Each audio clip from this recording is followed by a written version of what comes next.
Yo, what's up, Cujo? How you doing, buddy?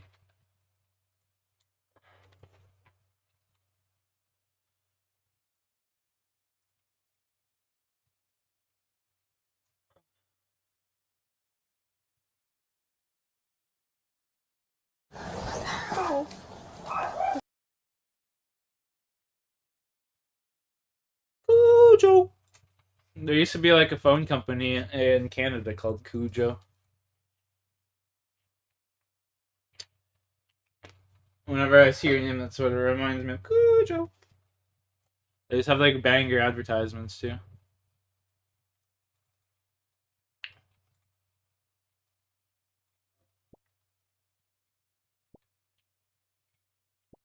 They just had some eggs. Nice. I'm eating some chicken tendies, bud. Chicken tendies with some honey hot.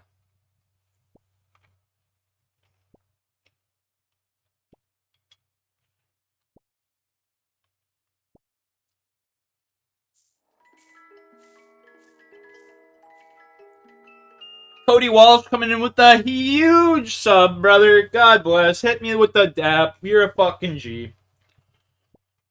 Appreciate you, buddy. God bless you, sir. God bless. How you doing today, Cody?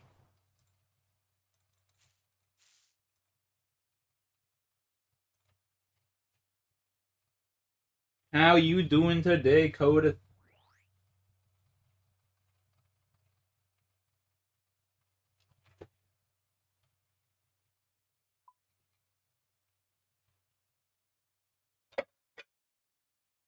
It's Kudo. Yeah, it's Kudo, not Cujo. That's right. It's Kudo.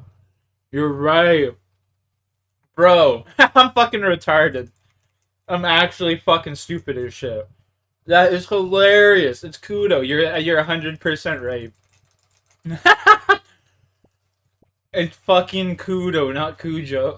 Oh my god, I feel like an absolute moron right now.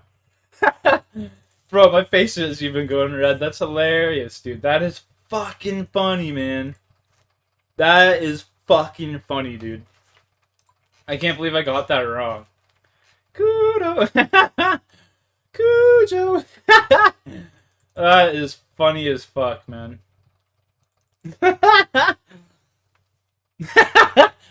Dude, I can't believe that. That is hilarious, bro. Oh my god. I can't believe I got that wrong. Oh my god. Kudo. Cujo. Bro, I've been saying that shit wrong my entire life. I always thought they were saying Cujo. Dude, I swear to God. I fucking swear to God. I've been saying that wrong for years, dude. Years.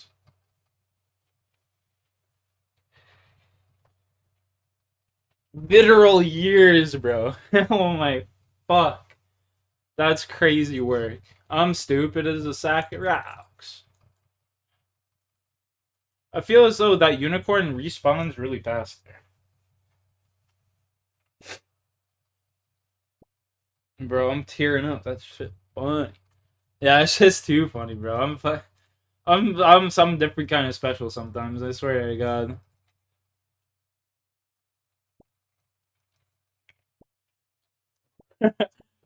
Cujo. Well, I'll never make that mistake again. Trust me. that's that's something else, man. I don't even know what to say.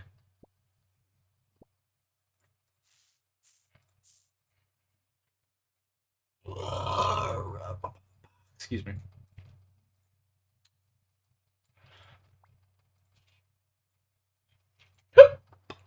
Excuse me. Do a little farm telly. Come over yonder. Okay, I'm gonna pack up a little tote. I'm gonna pack up a little nice tote.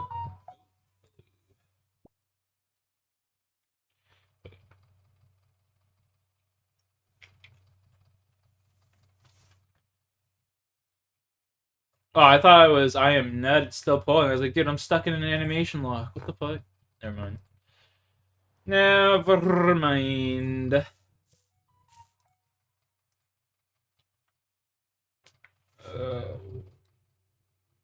yeah, yeah.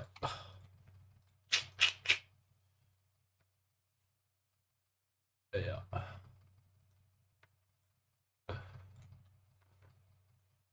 Boss. Where do I gotta go? I gotta open my thing here. Cath or B. Dude, I always forget the second teleport. Like I did it off cycle there. Like I usually do it in like in row and stuff. But like I always forget to teleport to Camelot every time.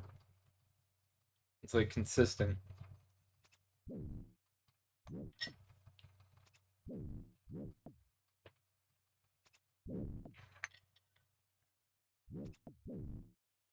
Kudo.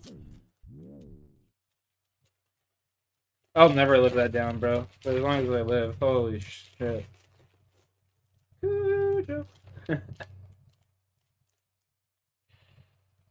Retard. Stole a bunch of my sister's candy last night. She got all mad at me. Pretty funny, boys. Pretty funny. Can't lie. Tara McCauley sits beside her 19-year-old daughter, Kiara. Unbeknownst to her, This both morning, of their she's lives like walking by are my about room to and sees all change these forever. apples and she's bursting. She's like, "What My the house is fuck? crazy. There's a deceased I person in told my you not garage. to eat that." That's why it's a crime I scene. said, "I'm sorry." Yes. Stand up for me. Killing the way. Kiara is a deranged teenage killer. The She wine. just brutally killed her ex-girlfriend with a 3-foot-long sword. The body lies in her mother's home just feet away. But this discovery of a body would be just the start. 39. The investigation that followed So would what, that's reveal 48? a vile teenage couple whose actions left officers, family members, and detectives in utter shock. Okay, cheers, as their Cujo. horrifying Killing worms crimes on the slowly Slayer. began Next, I gotta go make a bunch coming of to steel light. bars. I've seen this video before, actually. I gotta go make a bunch of steel bars, brother. So I'm gonna head to the blast furnace, make me some steel bar and Roonies, and then after I got me like fucking probably close to 500 steel bars, I'm going to go do a bunch of construction, and then get 70 construction, and then go to the Giants Foundry, get enough points for the double ammo mold and the what do you call it there? The 70 smithing as well. So these are the last two 70s I need to bang out before I can go do Song of the Elves. I really want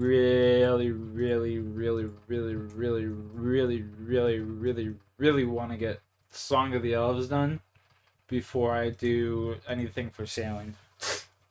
Because I really want, like, dude, once I get Song of the Elves done, honestly, I'll be doing sailing and Corrupted Gauntlet until I get my Bofa. Those are the only two cut and clear things I'll be doing. Sailing and fucking... Look at this little bot right there.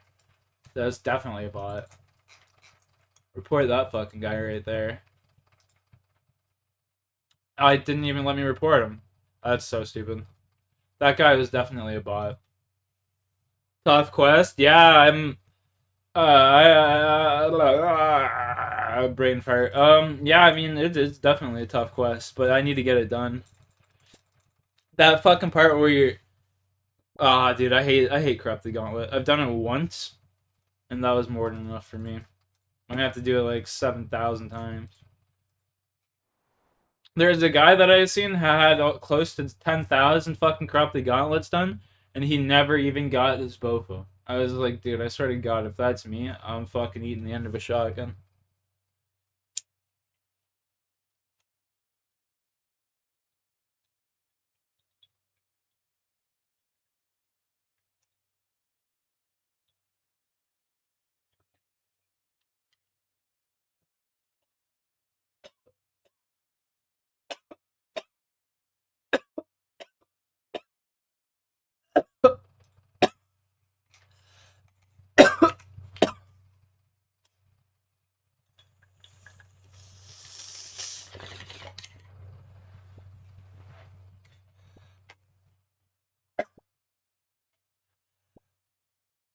What's up? Oh my fucking god, what?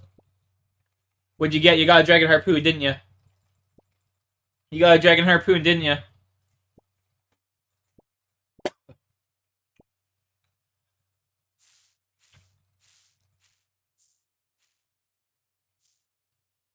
My man got a dragon harpoon, I know it. I just fucking know it, bro.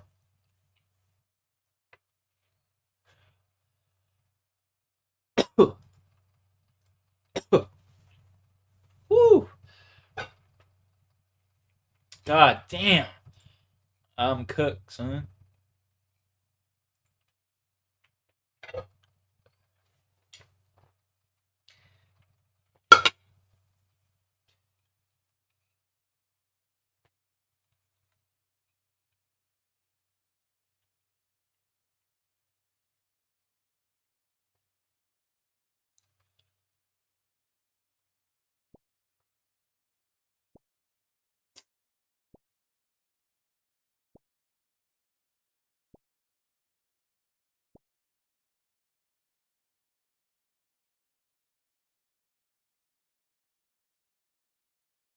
Go talk to my girl over here.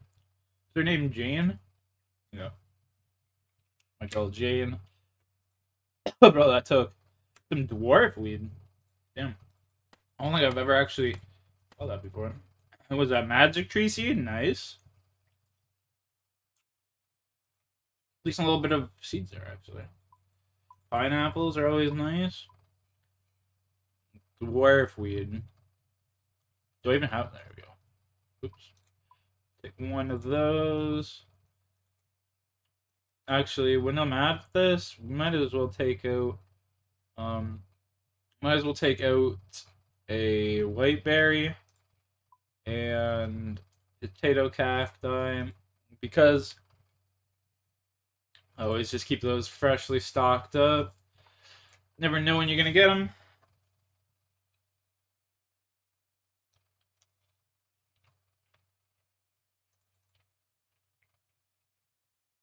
Whoever just dropped those roots make me sick.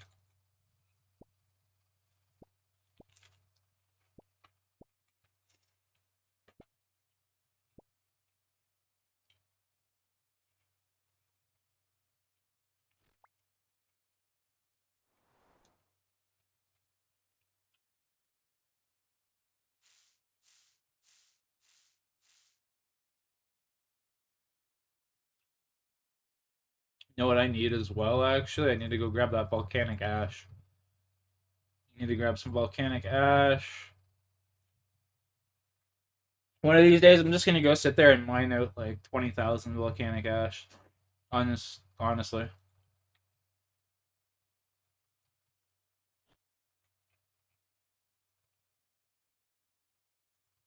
Oop. Check how much is here. 1591.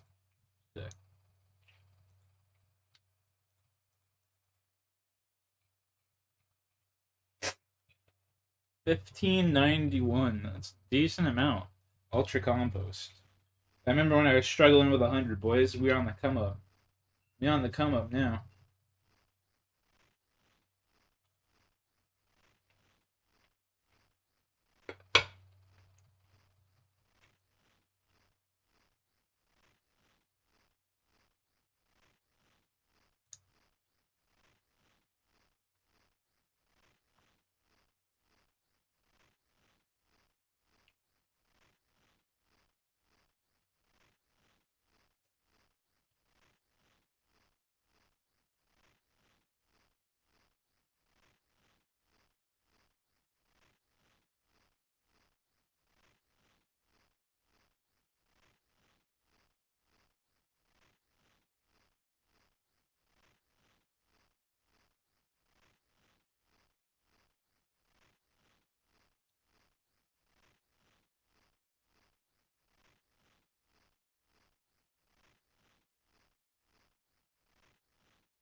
Sick.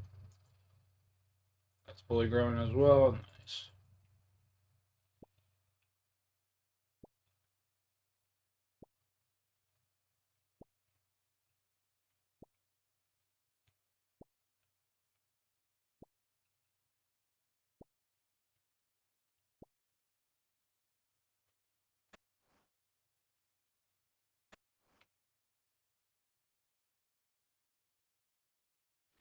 Another thing I'd love to do before sailing came out, get all my like bars that I need made and stuff, and then um be able to just sit there for a full day, like a full 24 hours before sailing comes out, and just bang out so much fucking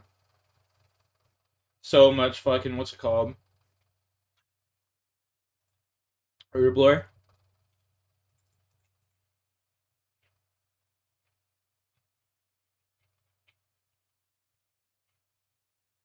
Just bang out all the herb.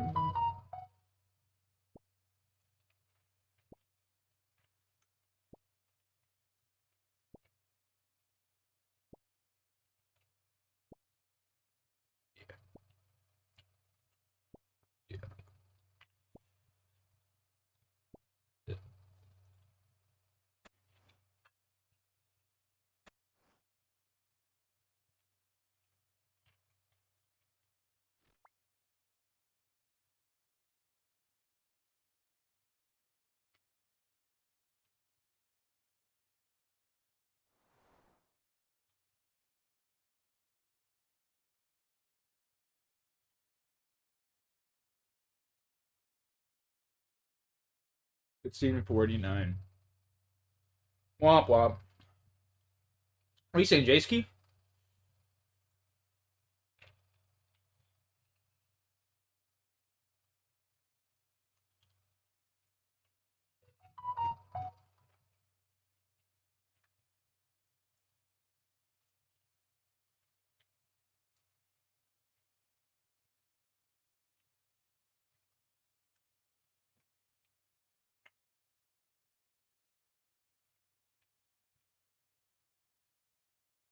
Mmm.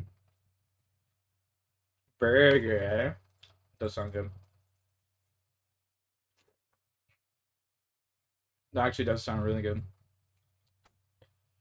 I'm eating some chicken strips right now, some honey hot sauce. Some homemade honey hot.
Give me that spade, boy. Bang. Bang. Beautiful.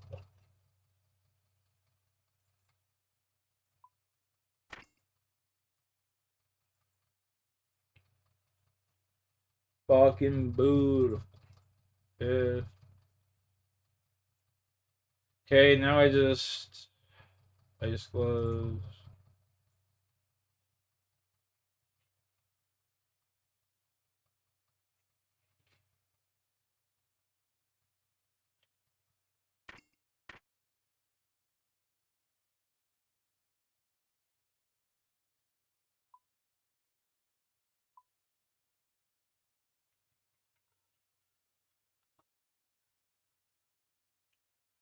Blast furnace. We'll have to make the bars, boys.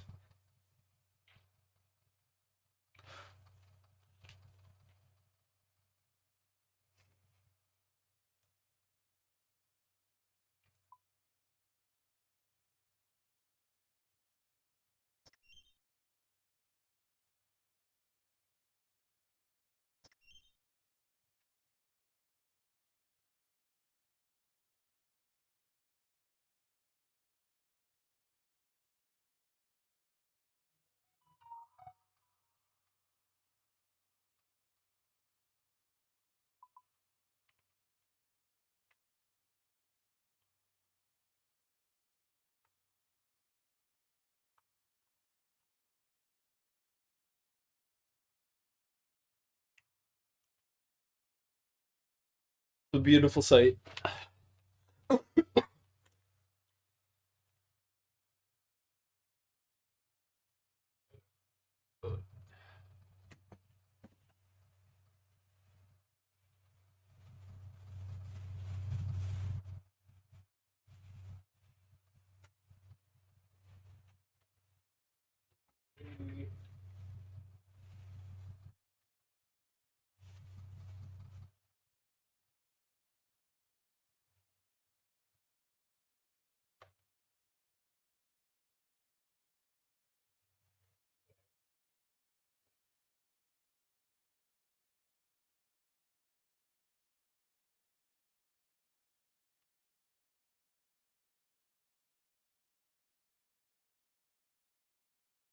Let's go.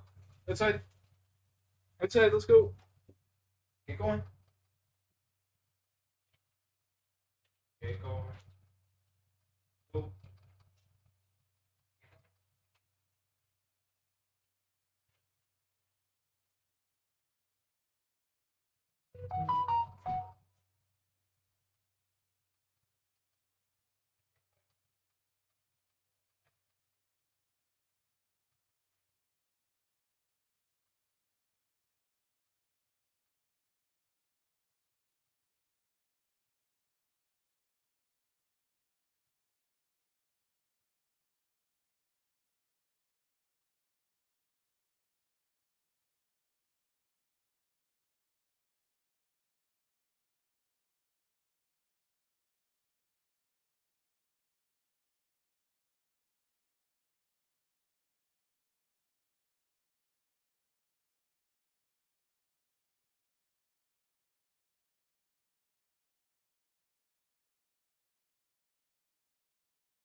All right, we back. Johnny boy, my legend. What's good, dude? My absolute goat. A 160. Yeah.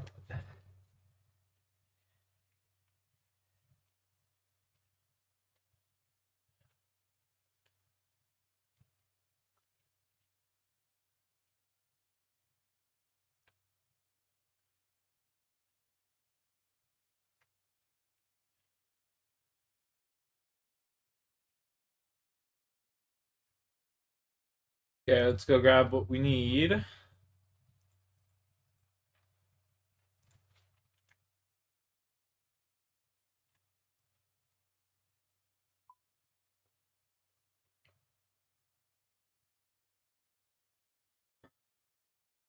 I like me. Giant candy, nice. Giant candy's dope.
If I put ore first, isn't it just gonna make iron bars?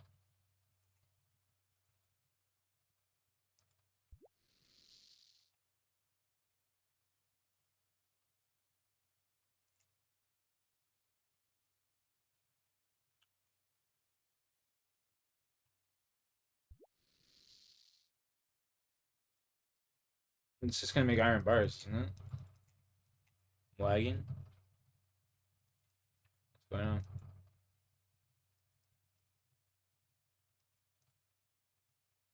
Test run here. Iron bars. Yeah, that's what I thought.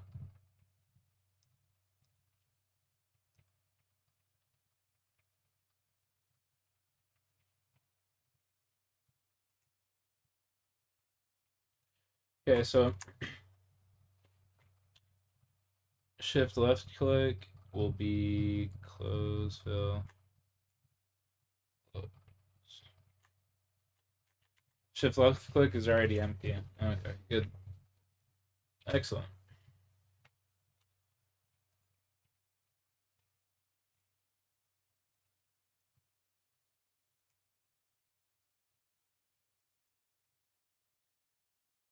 This world's laggy, bro.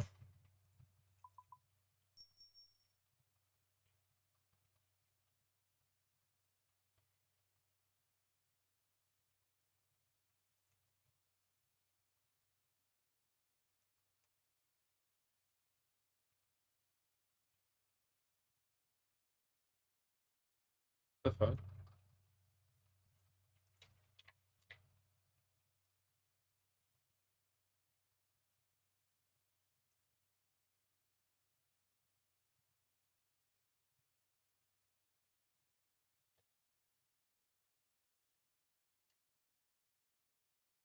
What? I gotta pay him every time?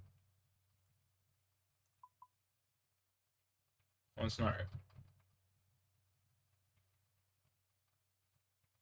That doesn't seem right.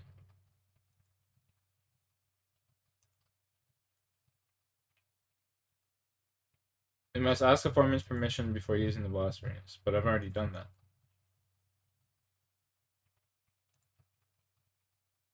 That's the thing.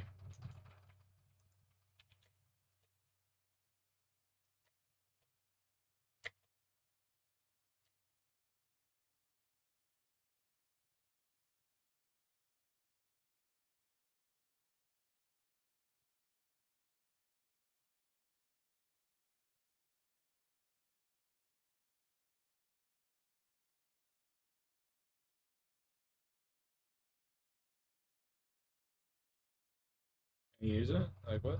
There's no way I should have to pay him every time I log out. It's fine. That doesn't seem right. That doesn't seem right at all. Plus, I just put money in the coffer. What?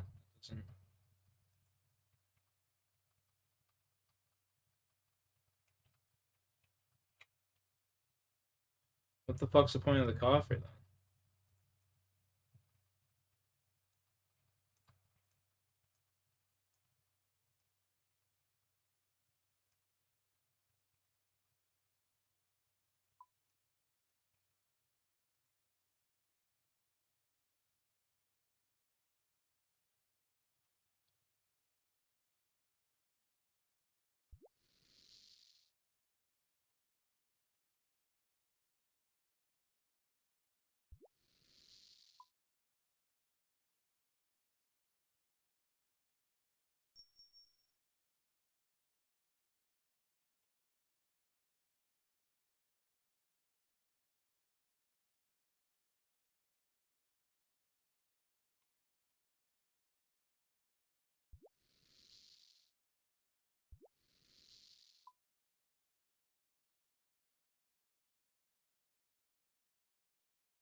I please. I swapped them. That's why.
Demus, the Tokus, Shaunius.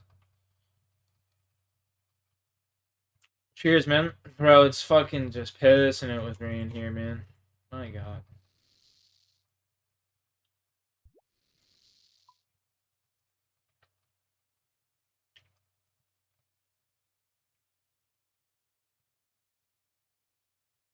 Phew. Phew. Oh my god. Jeepers.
To do a bunch of gold bars.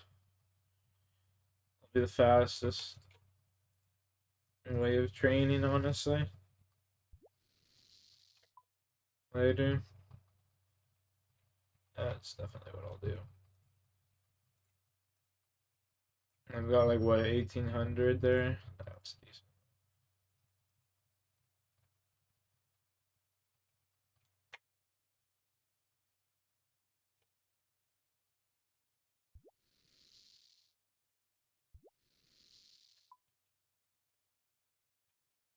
Get a level here soon.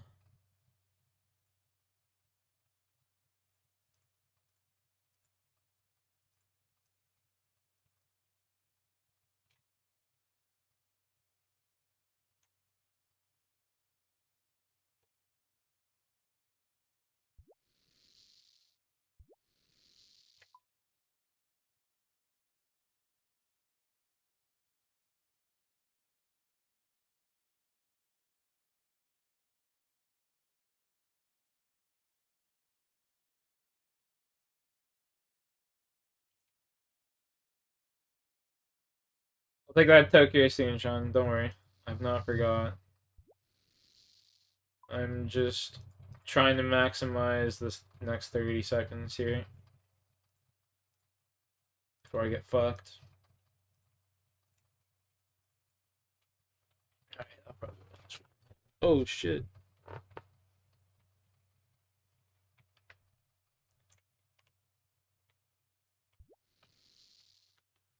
There we go. Hey, 57. That's what I'm talking about. Take that.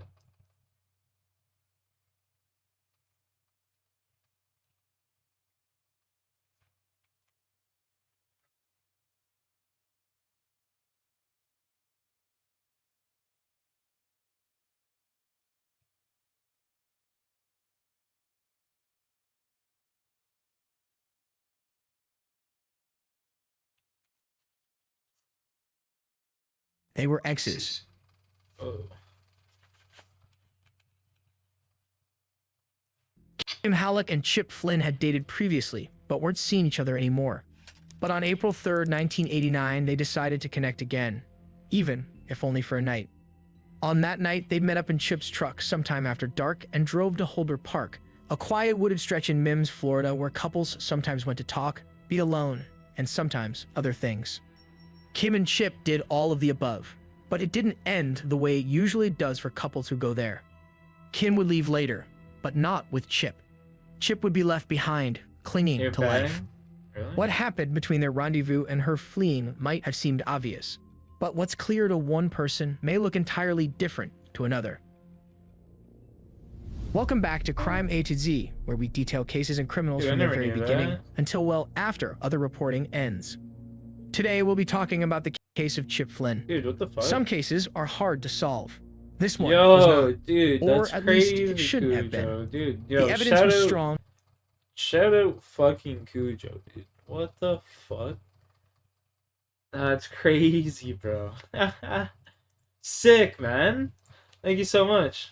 It's nuts.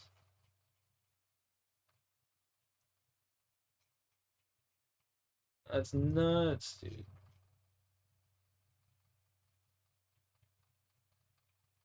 Oh, dude, that's awesome.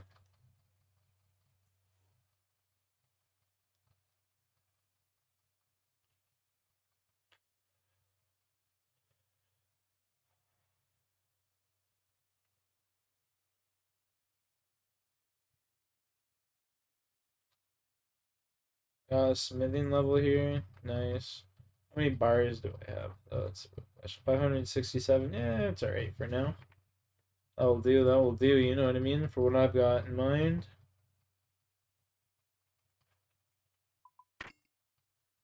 Gentlemen, I think it's time to officially start Mahogany Homes. Cujo, you're a demon, bro. What the fuck? That's nuts. Good comms, man. Good comms. Good fucking comms.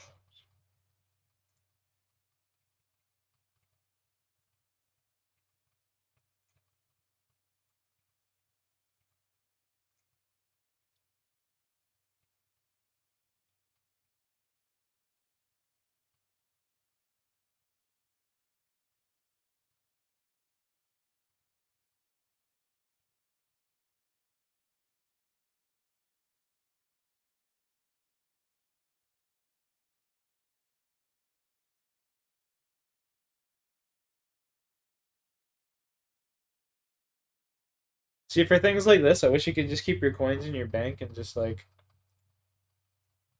have them be, like, filled, you know? Just pull the coins from your bank. Be such quality of life improvement. That extra slot's huge.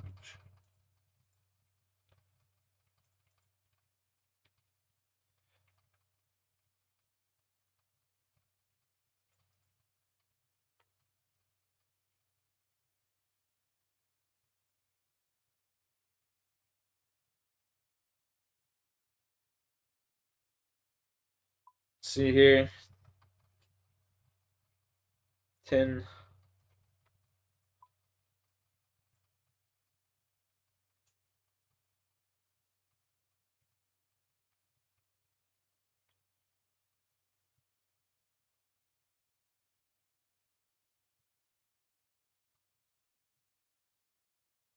Alright, Sean, let's rip that toke, buddy.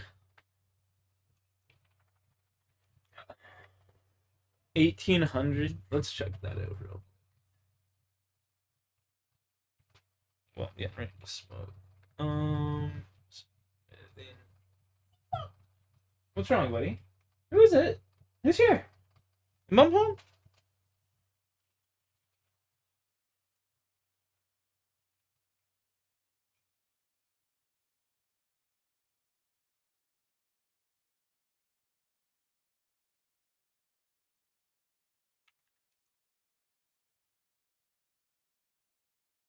$9,500. So we'll take out a and 1/9 of that. Not bad.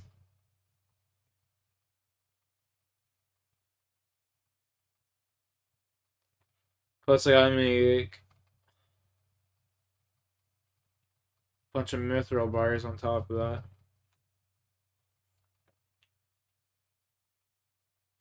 Could always just make 20,000 steel cannonballs.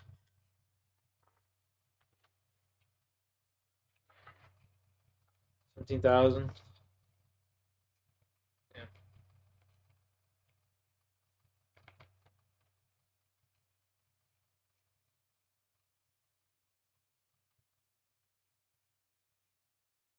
$99 for the rune plate body. That's crazy to me.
and it pretty much read like the classic tale you've heard about in so many true crime scenarios.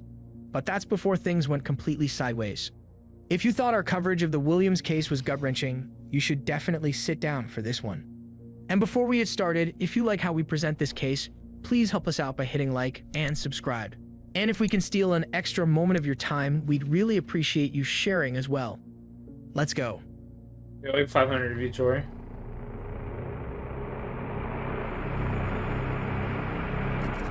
Case. Kim Halleck called 911 to report that her ex-boyfriend Chip Flynn had been shot. She told the dispatcher that they had been attacked and that Chip was still out there. When asked where he was, she directed them to a dirt road near JJ Road in a remote Orange Grove. Two Brevard County Sheriff's deputies, Sergeant Diane Clark and Deputy Mark Rixey, were the first to respond. But getting to the scene would not be easy. For starters, Kim was no longer there. In that pre-cell phone era, she had driven to a friend's house a few miles away and called 911 from there. She provided various directions to Chip's location, and after 3 failed attempts and much lost time, an officer finally went to pick her up so she could show them directly. They arrived at the scene just over 30 minutes after the call to 911. Kim stayed behind in the car with one of the officers, while Clark and Rixey attempted to locate Chip down the pitch-black dirt path. They found Chip lying on his side, still alive, lucid, and able to talk. His hands were tied behind his back, and he had a single gunshot wound to the chest. Officer Clark cut the shoestrings that were used to tie his hands and began administering first aid. The officers asked him to describe what happened and who did this to him. But no matter how many times they asked, he would only respond, "Get me out of here. I want to go home." At some point, Chip stopped breathing, and Officer Clark began trying to resuscitate him. Despite her efforts, 21-year-old Chip, who his family described as someone who you rarely saw without a smile on his face, would not survive. He had passed away by the time the paramedics arrived at 1:57 a.m. He left behind devastated parents, a brother, and 2 sisters. With Chip dead and no statement from him regarding who did this, police had to rely on Kim for answers. They brought her to the station. Kim and Chip had dated in high school. Even though the relationship had ended, 21-year-old Chip and 19-year-old Kim are reported to have maintained an on-again, off-again relationship. Chip had begun dating another woman and shared his excitement about his new relationship with his family and friends. Chip was steady and dependable, working at a local plumbing company to make his own way. At the station, Kim was calm and cooperative. She described a robbery gone wrong. She said that Chip had called her about 10 p.m. that night, then came over to visit her. She said they watched a movie for about an hour, then headed out in his truck to Holder Park, a local baseball field. There, she said they smoked marijuana and that at some point, Chip showed her a gun that he kept in the glove box of his truck, a .22 caliber revolver. After a while, she said that someone showed up and appeared next to their car. Told Chip, "There's a black guy on your side," and he rolled up the window real quick. Okay. How long approximately was it after the black male walked by that Chip got out of the truck? It had been about 20 minutes, Mm-hmm. maybe a little longer. I heard him say, "Wait a minute, hold on, wait a minute, man." And I just looked and I saw a black guy, and Chip had a gun in his glove box. I took the gun out of the glove box and stuck it You barking at me? under some jeans that were next to me. Okay. What was he armed with? What did it look like? Flat, black gun. I'm not quite sure it was black, it was dark. It was a little hand pistol. We're back. Open up the door for the crybaby over here. Come on in, buddy. There's my boy. You want up? You want up? Come on, come here. Come here. Come here. Come on. Come on, bud. And my boy. Come on. Come here. Oh, you're being a wiener. You're being an itty bitty wiener.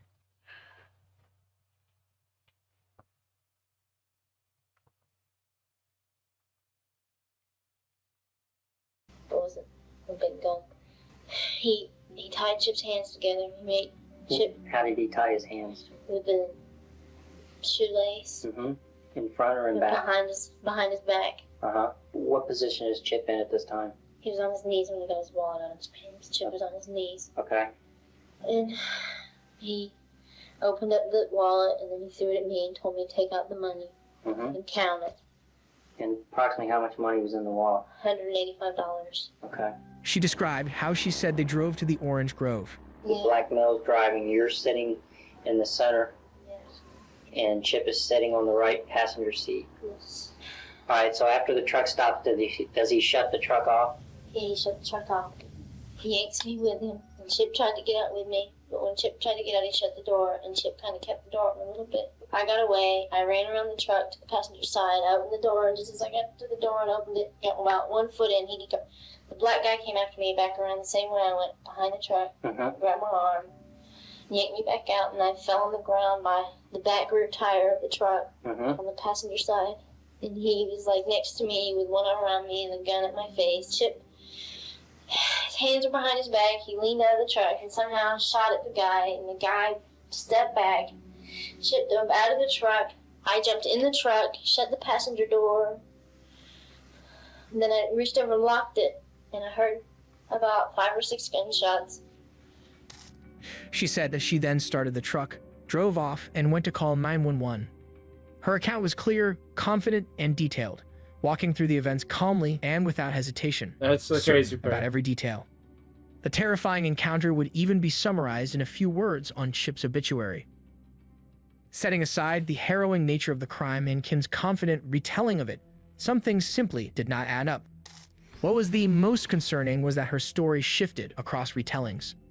While in her taped statement, she claimed that her assailant tied Chip's hands behind his back, she had previously told a different deputy that she herself had tied them after the man had demanded her to do so. It was not a trivial change, nor was it a detail that someone would forget or accidentally get wrong. And while she originally stated that the assailant drove them to the Orange Grove, she would tell Chip's parents a different account on the night of the killing, that she shifted the gears for the assailant while the assailant merely depressed the clutch. Chip's parents actually recorded other parts of Kim's statement to them. He told me to get in the truck and to start the truck, but I just leaned in, I pushed the clutch and took it out of gear and started the truck. And he tried to grab me and make me get in the truck, but I got away from him and got behind Chip. And he told me, he was telling Chip to shut up, and Chip's like, just let her go, take the truck, take me, just let her go. Look at this. So then we're driving, we're going Look down at the this road. guy right here. And I'm trying to untie Chip's. He made us put our heads down. And I'm trying to untie Chip's hands while we're going down the road. He was taking us to wherever he took us, out to Parrish. The black guy stopped the truck, turned it off, grabbed my arm and yanked me out of the truck and tried to keep Chip in the truck. And while we were in the truck driving, Chip found the gun that I had put under the jeans, and he tried to get the gun behind my back in the seat to where if he shot, he wouldn't shoot me. He wouldn't miss, but I couldn't move. And I couldn't move without the black guy noticing because he had the gun to my side. And he yanked me out of the truck. He was trying to keep Chip in the truck, and he wasn't really paying that much attention to me, and I got away from him, and I ran around the truck and opened the passenger door. I stuck 1 foot in, and just as I stuck 1 foot in, the black guy had my arm and yanked me out of the truck and threw me on the ground and told me I was going to do what he wanted, and I was a slut, or else he was going to blow my brains out. And Chip heard him, and Chip shot at him, and when Chip shot at him, he backed up. He let me go and backed up a step, and I think Chip might have shot him, I'm not sure. And Chip dove out of the truck so I could get in the truck. I got in the truck, and I shut the door and locked it, and I turned around and looked, and I just saw bullets going through the air. I didn't know who was shooting. I thought the black guy was shooting at Chip. And when Chip shot at him, Chip's arms were tied behind his back. And all I heard was Chip yell, "Go." The change in her story regarding who was shifting was a convenient adjustment. especially given that the person who sold Chip the truck would reveal that no stranger could possibly have been able to just jump in and start driving it. It was a manual transmission, but with a custom gear shift that made it difficult to handle. He explained that if someone tried to put it into first gear the usual way, the truck would stall out. So, Kim's altered account of her having maneuvered the gears began to sound like a workaround. That last detail raised its own question. How could someone simultaneously steer, point a gun into Kim's side, operate the clutch, and possibly shift gears according to her original account? And, speaking of acrobatics, Kim's claim that Chip was able to reach for and fire a weapon with his hands tied behind his back as she described sounded like pure fiction to the responding officers. Also, Kim described the assailant's gun as a semi-automatic and claimed that as she drove away from the grove after leaving Chip there, she heard 5 to 6 gunshots behind her. But investigators didn't find any shell casings at the scene, and the only bullet recovered was the one that killed Chip. That bullet came from a revolver, like Chip's own gun. And forensics confirmed that the shot that killed him could have been fired from that gun. The problem was that semi-automatic guns eject a shell casing every time they fire. So, if 5 or 6 shots were really fired, there should have been multiple casings scattered around the grove. There were none. And then there was what happened after the shooting. According to incident reports, Kim took her time getting help. She passed in close proximity to several houses, a convenience store that was open 24 hours, a payphone, and even a hospital, but kept driving. It wasn't until she reached the home of one of Chip's friends 3 miles away that she finally stopped and called 911. Had she stopped sooner and called for help right away, Chip might have survived. Officers also noted how Kim never asked about Chip's condition or how he was doing. And what about Chip's statement or his lack thereof? Why did he not name his assailant? According to Officer Rixey, victims are usually eager to help authorities apprehend the person who did this to them.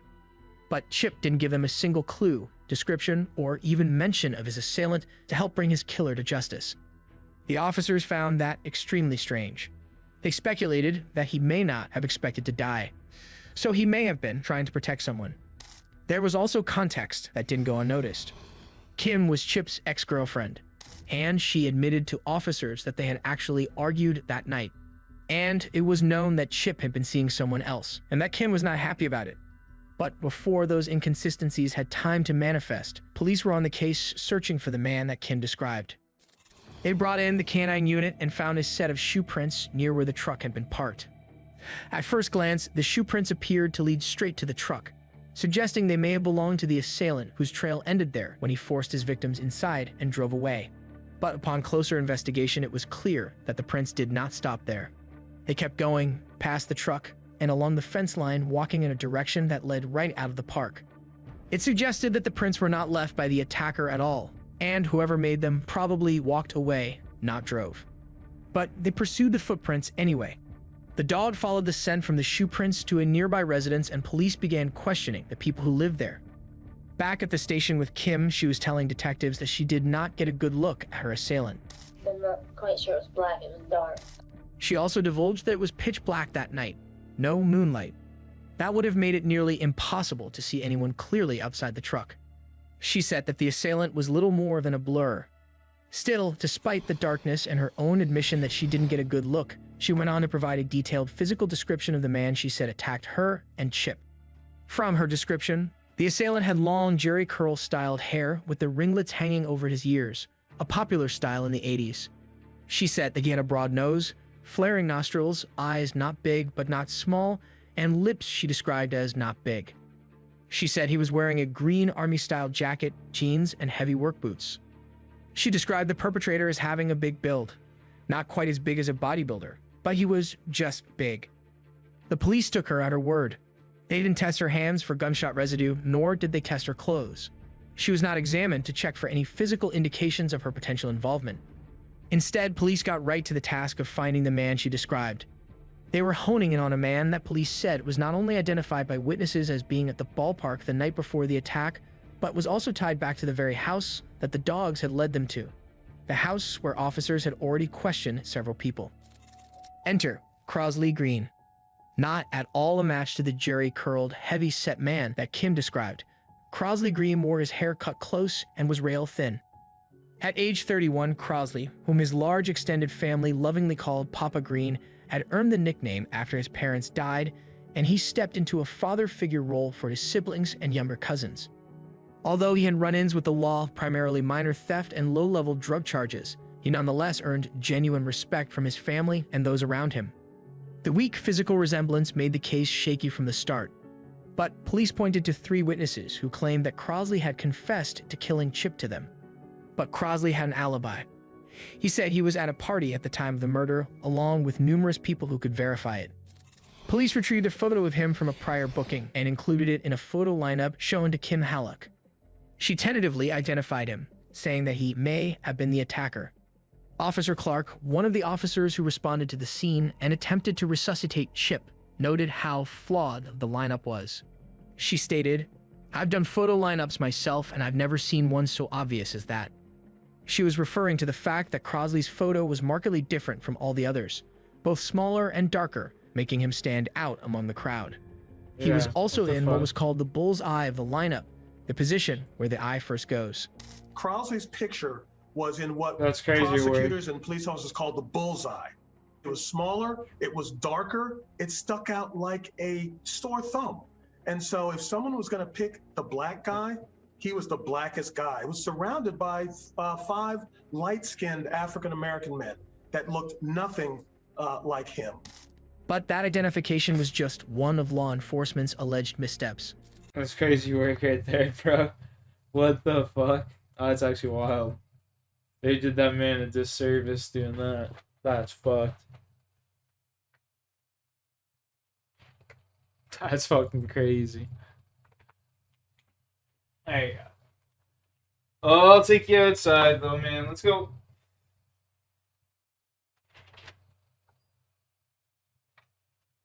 You going?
Alright, baby, we're back.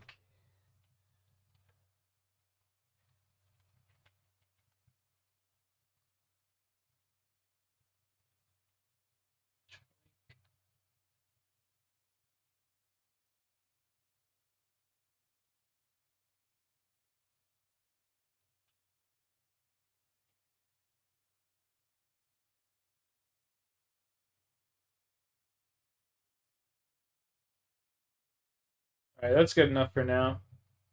Actually, you know what? We'll do 500 like I said. Just in case.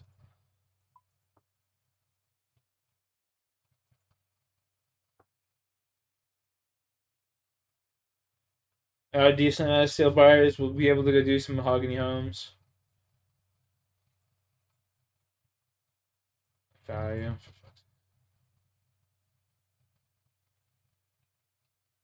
The witnesses that stated that Crosley had confessed reported that law enforcement had coerced them into making those statements. All three of them had a criminal record or a vulnerability that police could leverage. One of them was told that he would go to prison if he did not testify. Another, Green's own sister, was reportedly threatened with losing her children if she refused to take the stand against her brother. Additionally, some of the details of those confessions actually contradicted the details that Kim herself provided. In the end, Kim's story was readily accepted as truth by the prosecution, despite evidence that objectively contradicted her claims, while Crosley's statements were rejected as false despite evidence that supported them. Regardless of the ever-growing list of findings that did not point to Crosley, he was arrested and would face trial anyway. Even though the trial had not begun yet, later interviews would show how law enforcement's choices early on had already reflected their position leading into the trial. When the prosecutor handling Crosley's case would later be asked why Kim's hands were not tested for gunshot residue, nor her body or clothes checked, he responded, "I guess they could have done more examination. I'll give you that." He explained further, "I don't see how there's anything here concrete to tell anybody that Kim Halleck lied." When the reporter conducting that interview was asked why he said that there was no reason to doubt Kim, the reporter said that he told her she was a nice girl from a nice family. Charged with kidnapping, robbery, and first-degree murder, Crosley's trial began August 28, 1990. Crosley was represented by a public defender who had previously worked in the very prosecutor's office bringing the case, but this would be his first capital murder trial. Crosley was offered a deal of pleading guilty to receive a lesser sentence, but stating that he could not plead guilty to something he didn't do, he turned it down. Kim would not testify in court. Instead, the prosecution presented her taped eyewitness account of the abduction and shooting. Their case relied heavily on the alleged confessions made by Crosley to the three parties, including his sister. The prosecution argued that robbery was the motive. The defense countered with challenges to Kim's identification of Crosley, pointing to the pitch blackness of the night, her being under the influence of marijuana, and her own admission that the assailant was little more than a blur. They argued that Crosley's appearance, his close-cropped hair, thin build, and clothes he was wearing that night did not match Kim's already suspect description, nor did they match what witnesses who saw Crosley that night say he was wearing.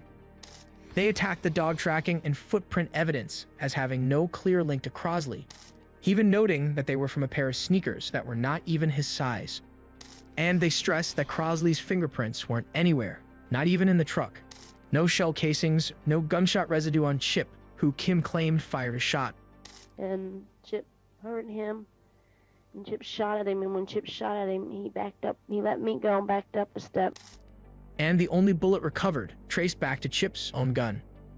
Even though Crosley's public defender did raise those obvious points, he mounted only a limited challenge overall. His case was described as brief, calling only 5 witnesses in total, including only one of the many people who could have testified that Crosley had been seen at a party 2 miles away at the time of the shooting. He had an alibi, yet it was barely presented. That defense attorney also faced widespread criticism for not just failing to object to the all-white jury, but for actually hand-picking them, a move critics later described as a missed opportunity to ensure that Crosley was judged by a jury representing a fair cross-section of his community. But Crosley's attorney was confident that there was no jury in the world that was going to convict his client based on the facts. During closing, the prosecution reminded the jury about the 3 witnesses who claimed Crosley confessed. He asked the jury to use its common sense. After just 3 hours, the jury found Crosley Green guilty. In the penalty phase, Crosley's defense was again brief. They called two witnesses. One who spoke about Crosley's troubled upbringing, including how his father shot and killed his mother, then committed suicide while Crosley was incarcerated in New York. The jury voted 8-4 in favor of the death penalty. The judge agreed and imposed that death sentence, citing the state's strong reasons and noting there were no factors in Crosley's favor. At least one juror would comment on how Crosley's sister's testimony is what convinced them of his guilt. The sentence had been handed down, but there was still much more to come.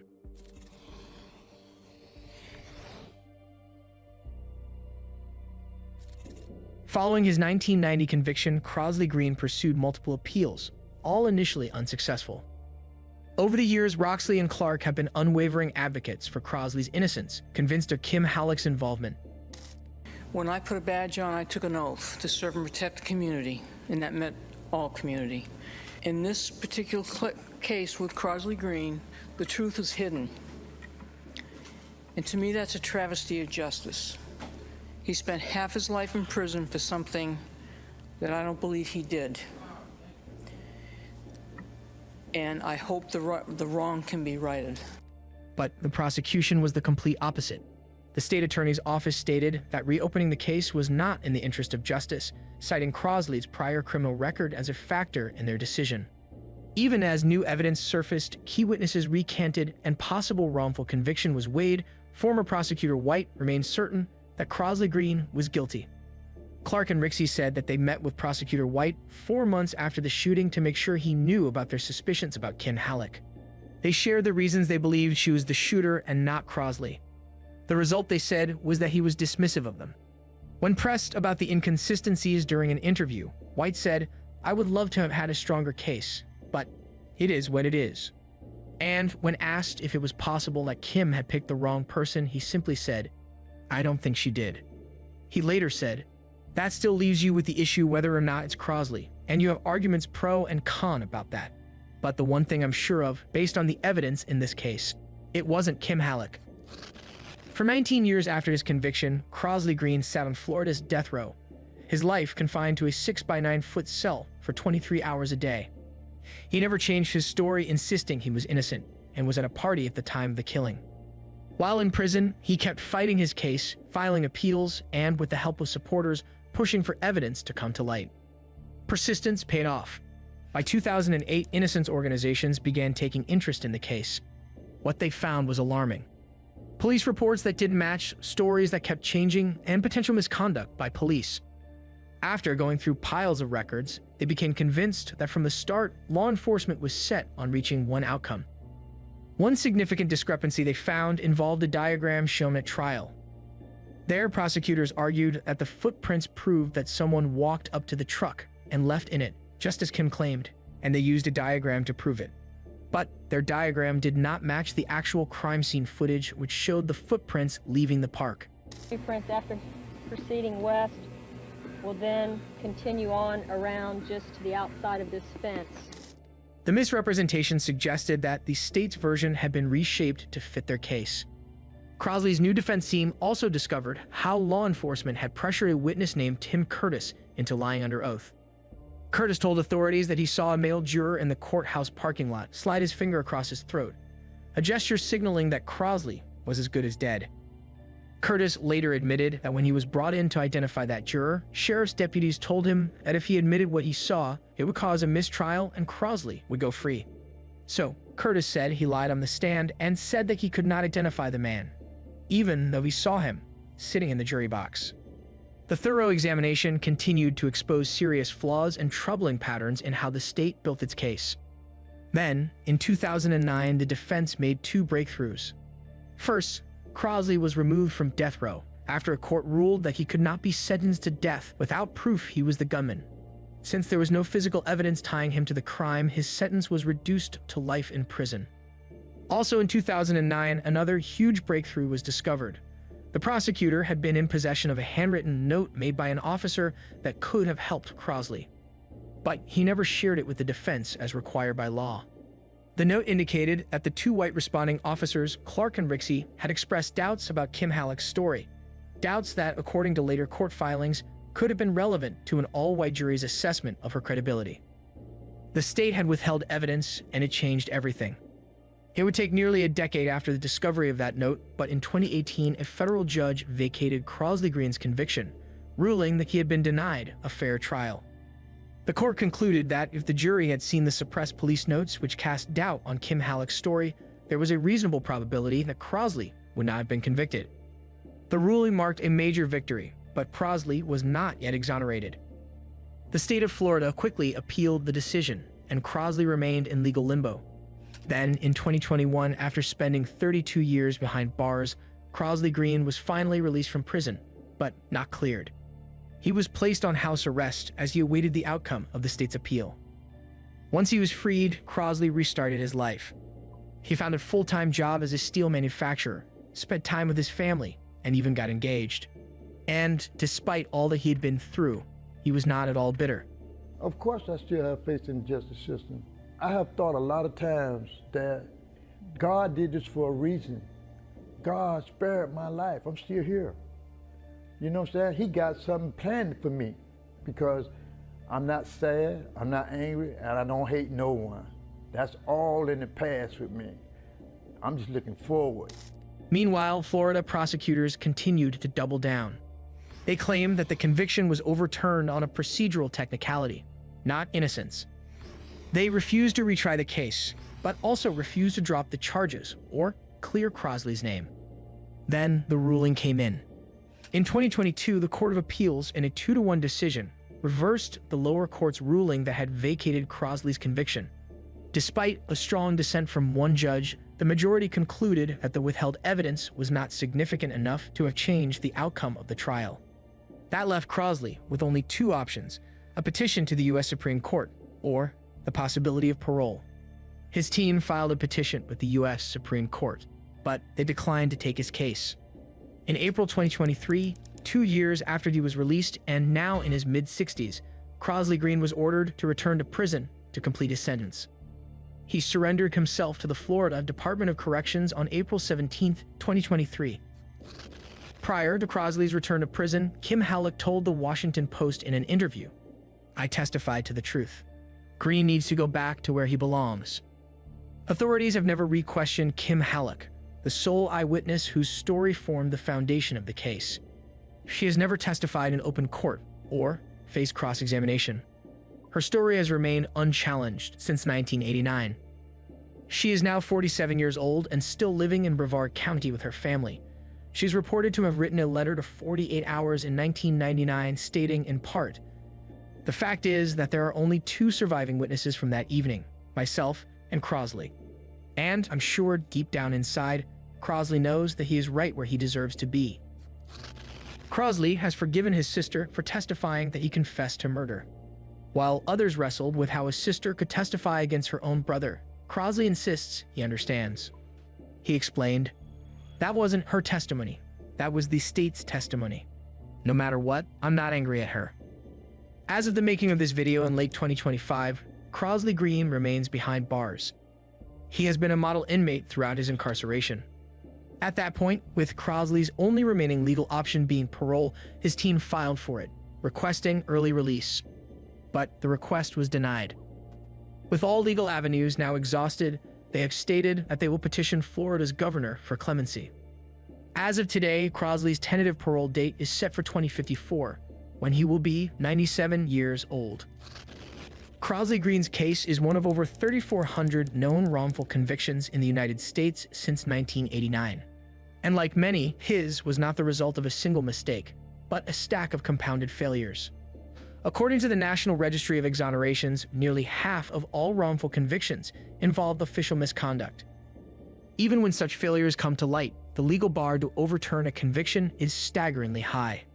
And while DNA has helped free hundreds, the majority of wrongful convictions are not DNA-based and rely instead on new evidence, witness recantations, or confessions from the actual perpetrator. These cases are harder to prove and harder to win, especially decades later.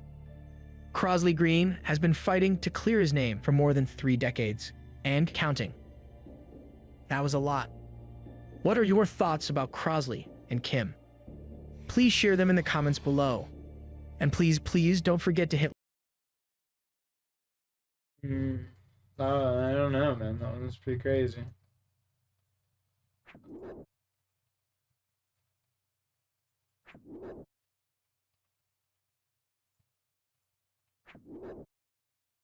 Runes in your rune pouch. The next thing, you're going to want to download these two plugins, and they should be available from the plugin hub that's highlighted in green. I'm sure everybody has this switched on already. Another really useful setting is in the main settings of RuneScape is the escape to close the current interface. It just means when you press escape, the current interface will close. Now we're going to set up our menu entry swap, so we're going to hold shift and right click the MP.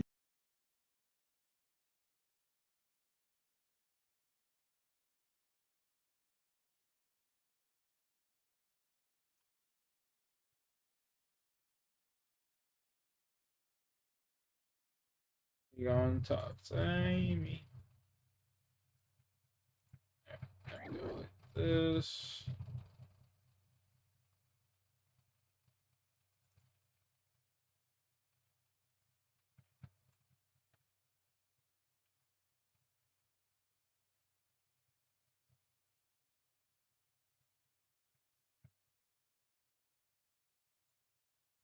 PC contact and just select last tier contract. So now when you left click, it should say last tier contract. We're going to do the same thing for the Xerix talisman. We're going to set it to Xerix Glade.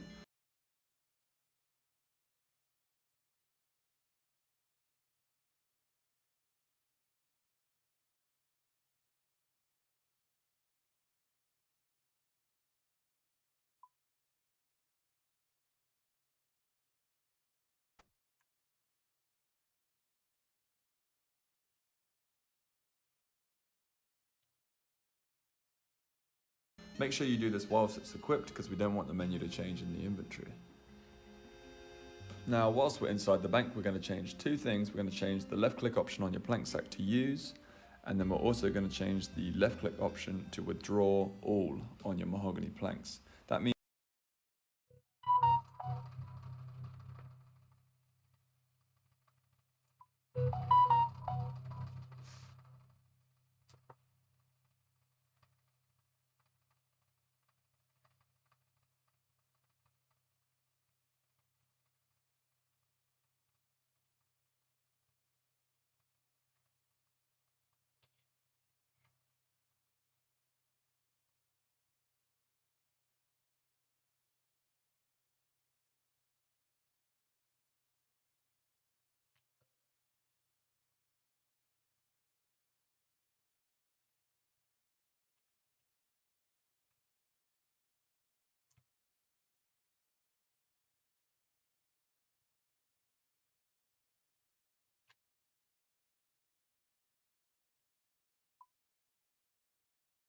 means when your quantity is selected at 1, you can still withdraw all your planks and you can left click empty to fill the sack.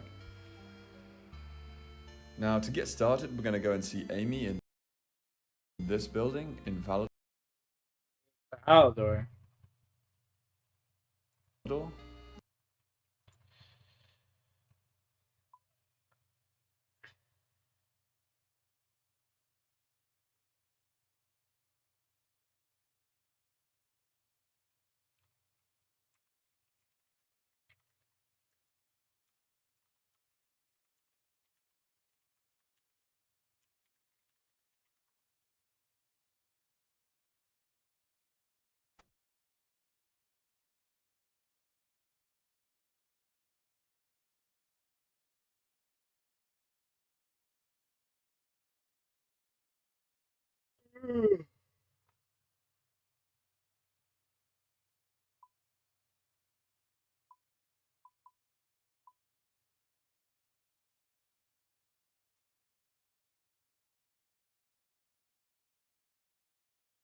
The quickest way to get there is obviously just to teleport to Falador, run to her and just talk to her. Actually, from here you can then decide to choose a contract. The levels are on the screen there. The type of contract you choose is based on the type of planks.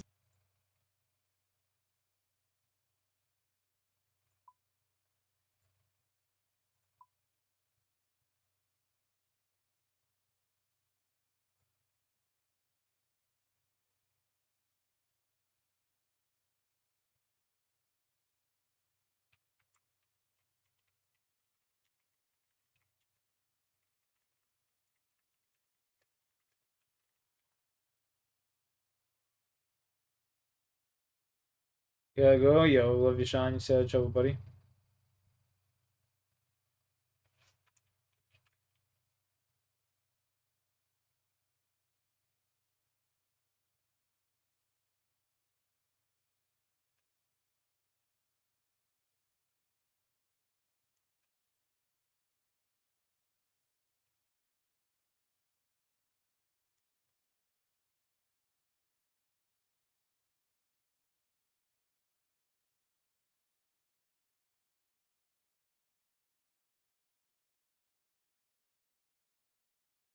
Yeah, trouble, bud. Stay safe out there.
Hi, Rocky.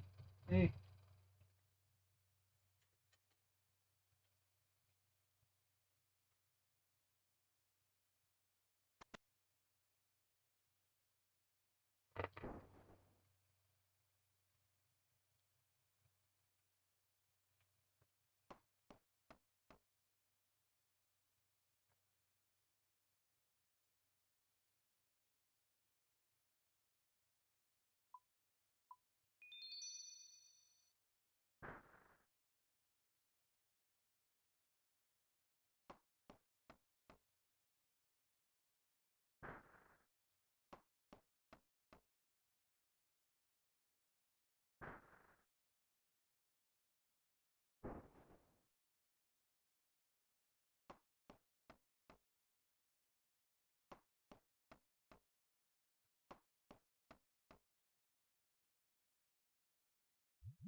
Hey, baby.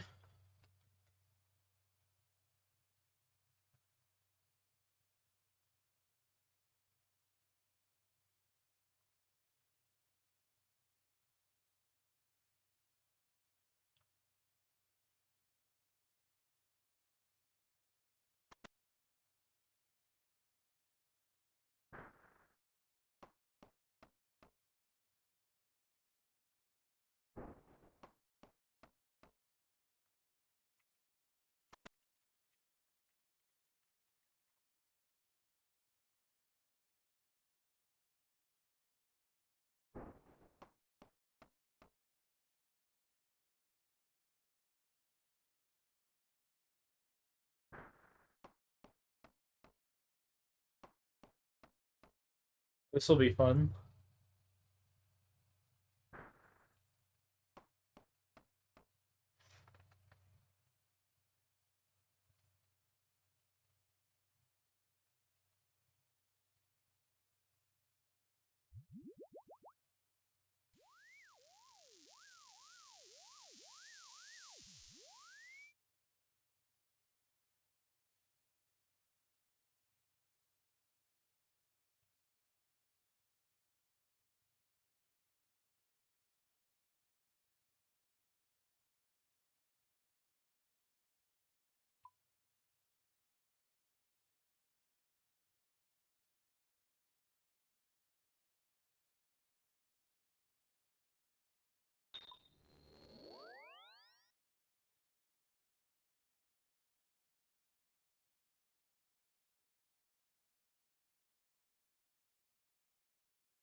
Wait, there's another one up here?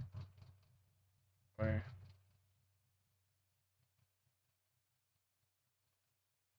Guys.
At least these are around banks.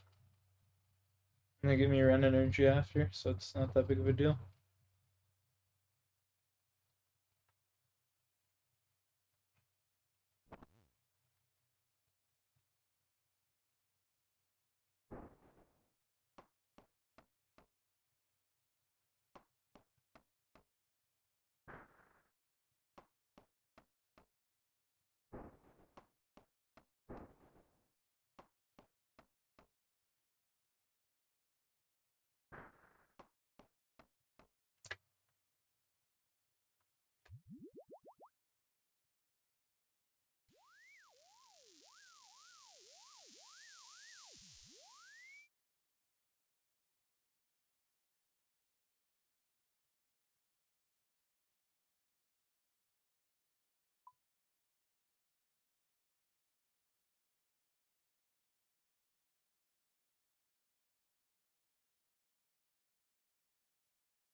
Yeah, we need one motherfucking blank.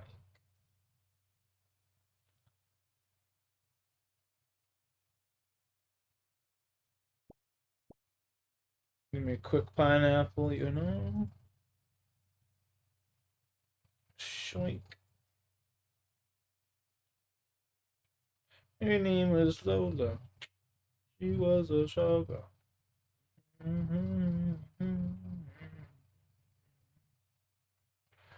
Do, do, do.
I think I gotta get to is flippers. Some flippity flips.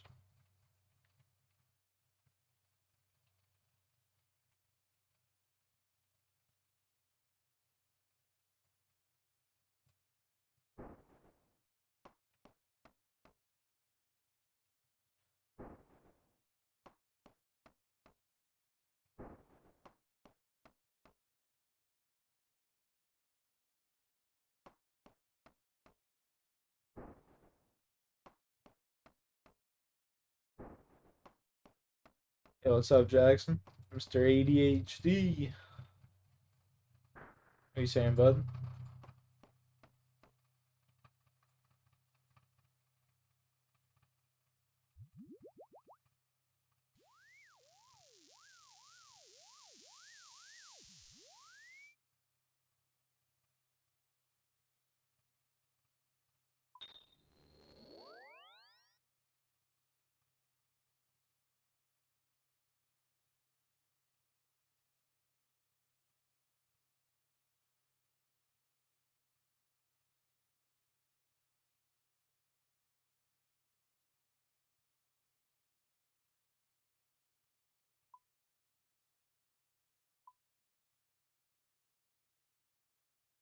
Oops.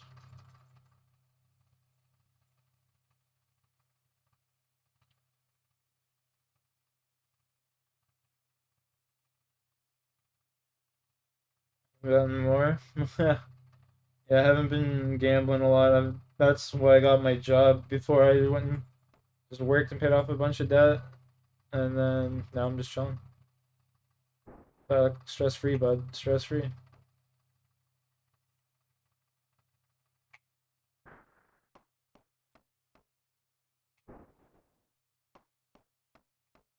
Stress fucking free.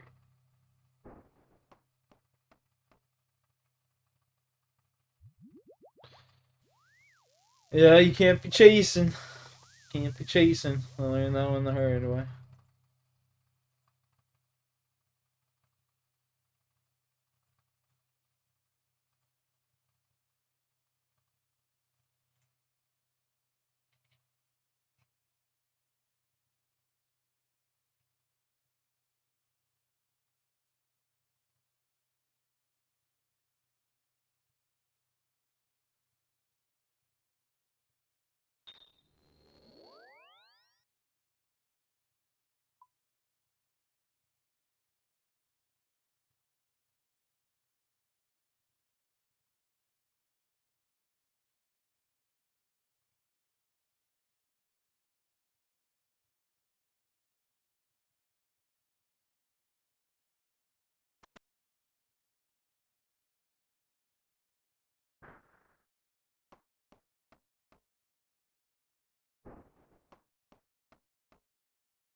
13 to 17 planks. Holy fuck.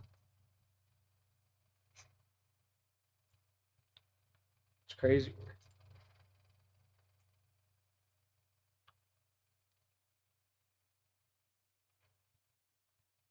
Yeah, for real, for real. I mean, nowadays it's hard not to gamble. They put in everything, man.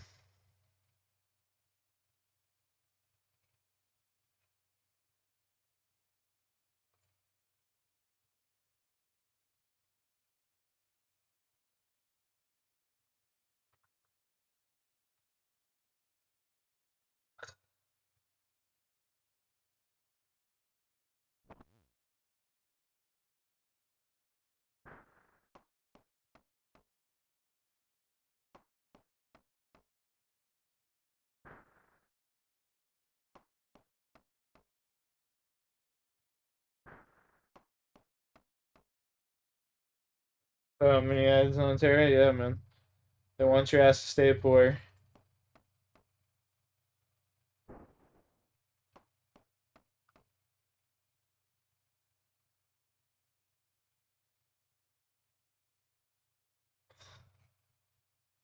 Yeah, I mean, gambling's like more addictive than most shit, man.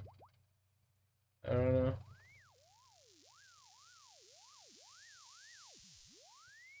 Try and separate myself from shit like that.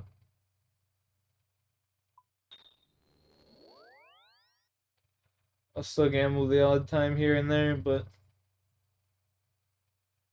I try not to.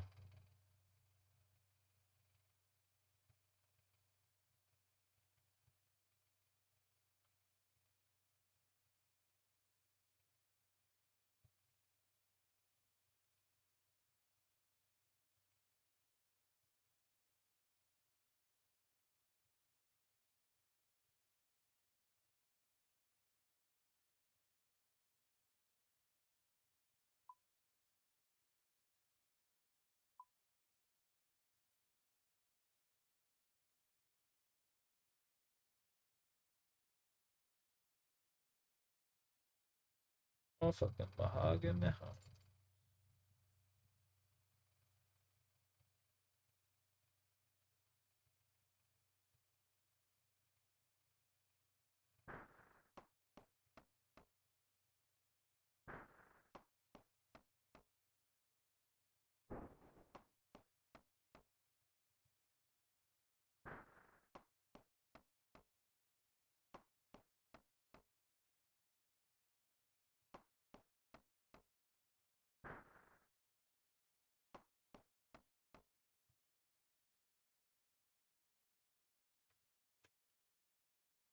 So I got 4 points per thing, essentially.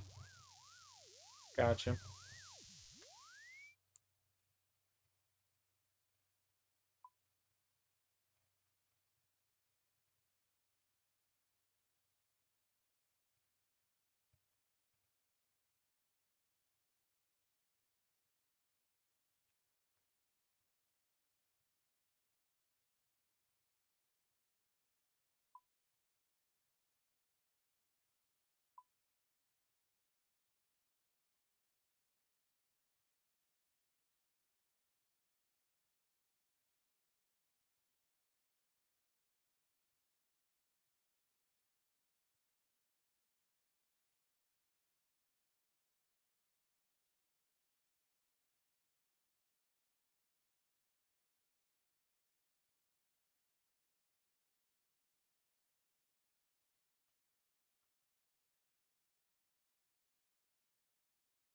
Hey, Rocky.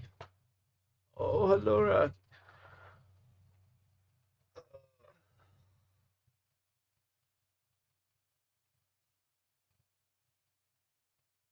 Let's look at an American truck commercial.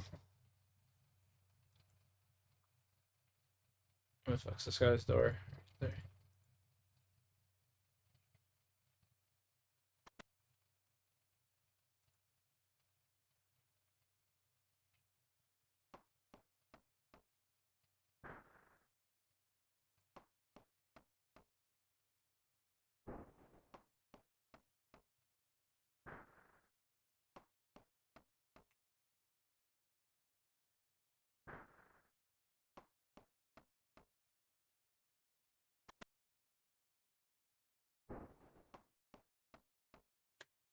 Thanks, Barbara.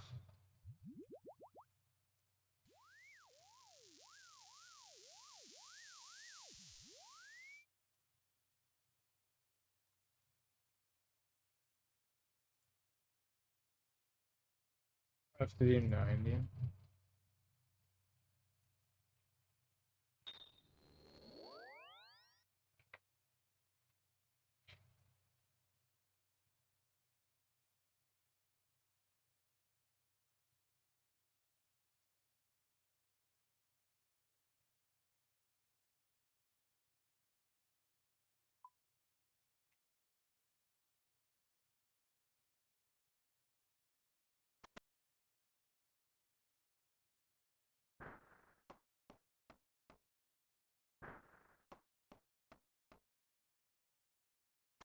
God damn, I'm gonna have to figure out.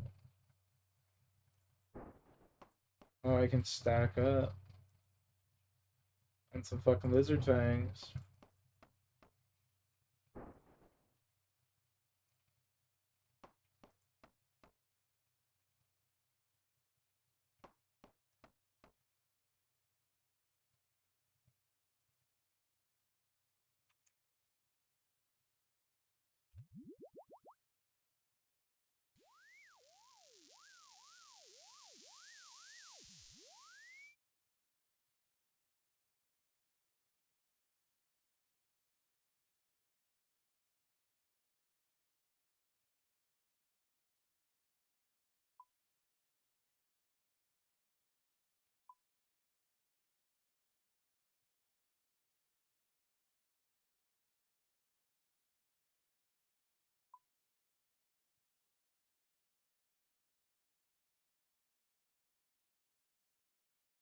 This shit's boring.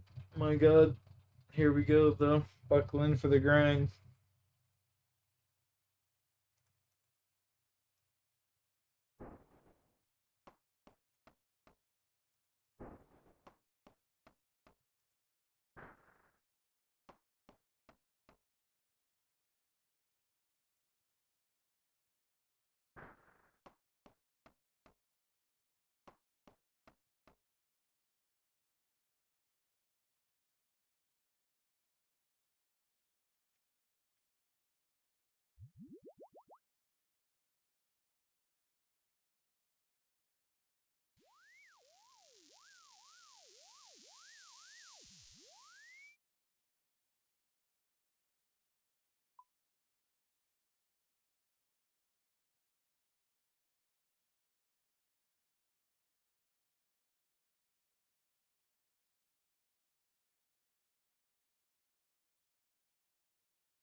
Dordogne Market.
Fuck tired.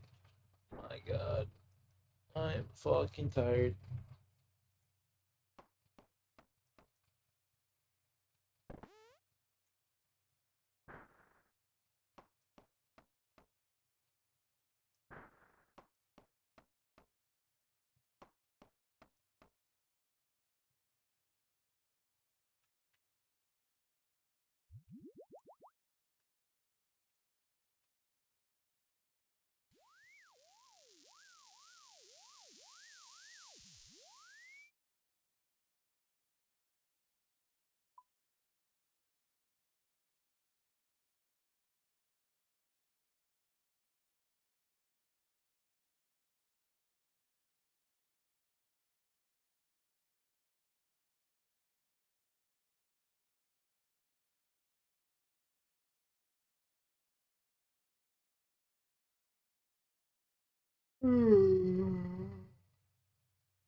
I'd love to get the plank sack today. That'd be cool.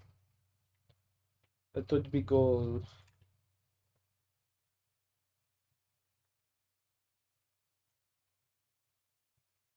'65 construction would be pretty nice too.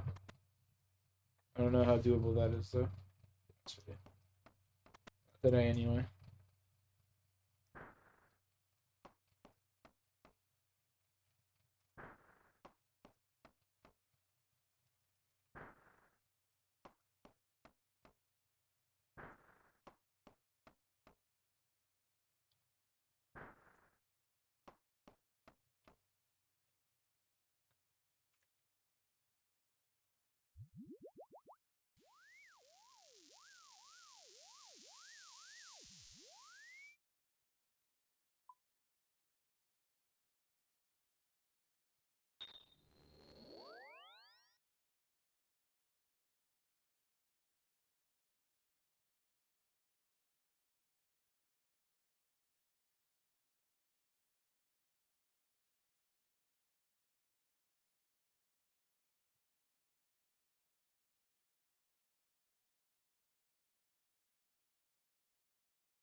fucking tired.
I'm actually gonna go over here, damn. Go.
Alright, gentlemen. I gotta go grab a glass of water. I'll be right back.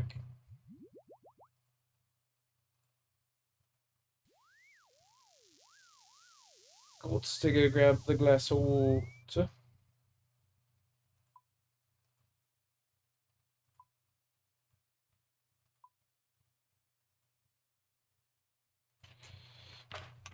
Alright. Come here. Can I pick you up? Oh, my Rocky baby.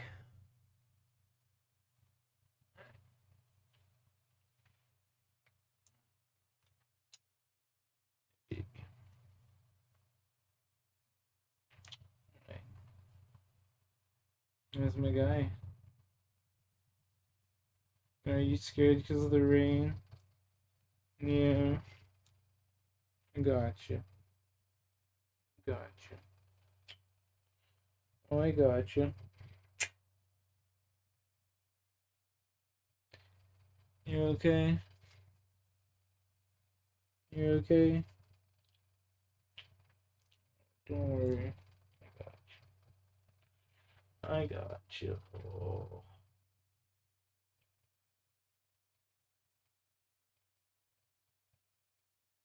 I got it.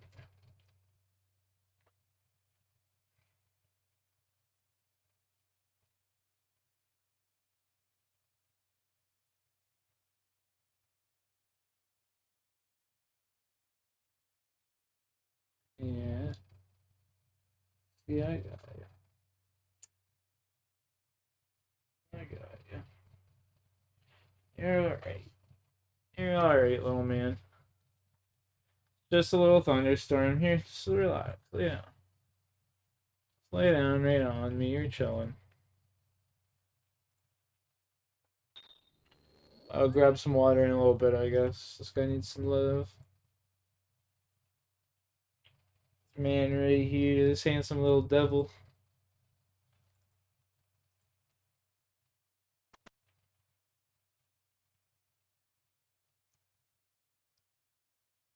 Oh, no need to be shaking this much, buddy. My goodness. You're okay. I got you.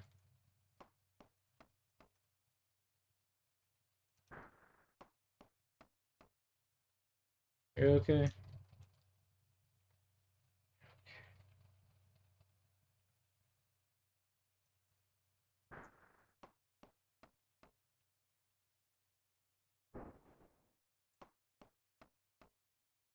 You're alright. You're alright. You're alright.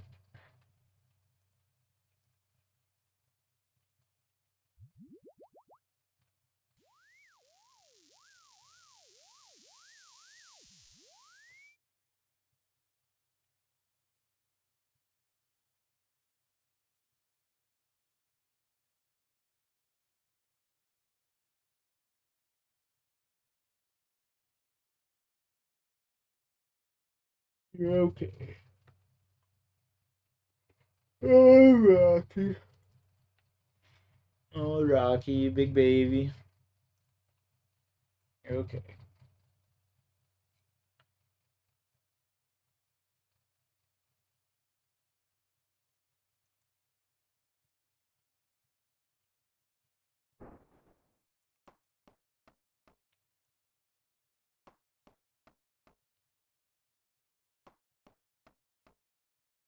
We're about to get another construction level here.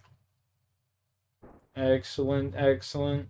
This will be big old 6-0.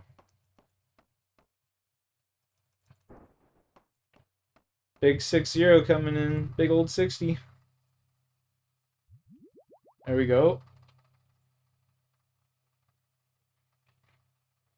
Huge.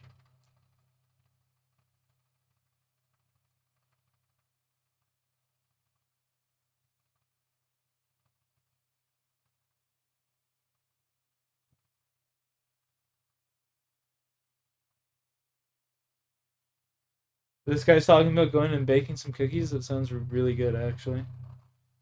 I'll be right back, though, gentlemen. I gotta go grab a glass of water.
The stuff.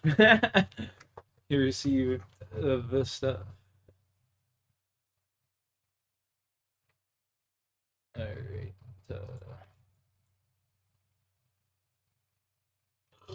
Excuse me.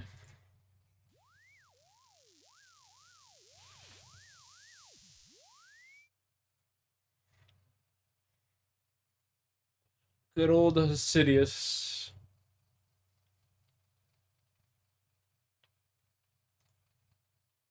As you know, just, getting some grinding done, buddy. How's it going for you? Grinding out some mahogany homes, getting that construction up.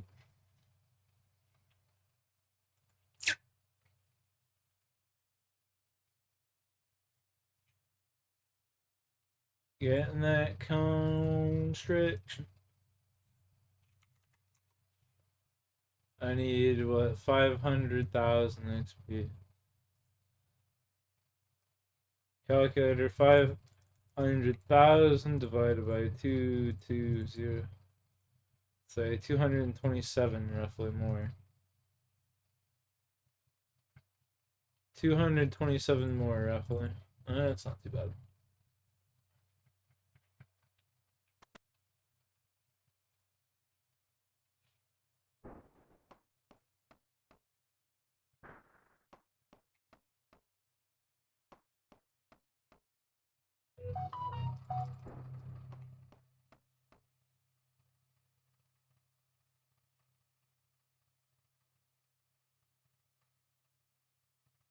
No. No. Not true.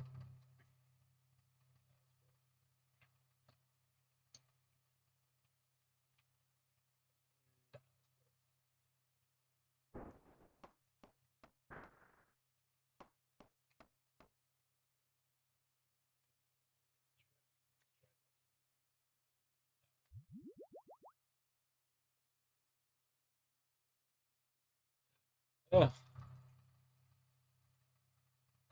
Horrendous. Doing good. Was playing where wins meet. Yeah, how's that going, buddy?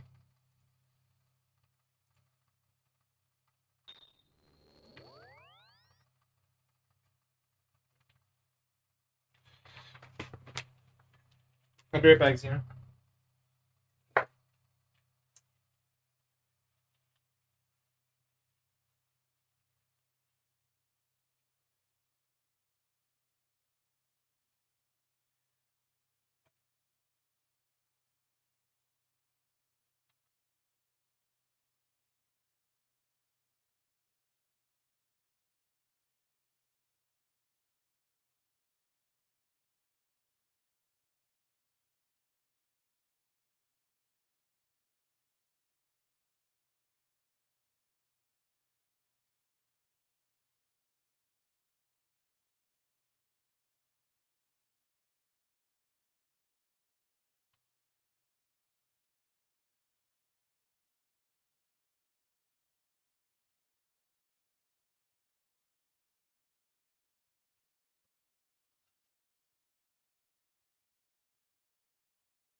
I'll be right back, gentlemen.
Okay, I'm back. I'm getting a gaming chair that's heavy duty and can handle 400 pounds. It's for big and tall people. Nice, man. Good for you. That's pretty dope.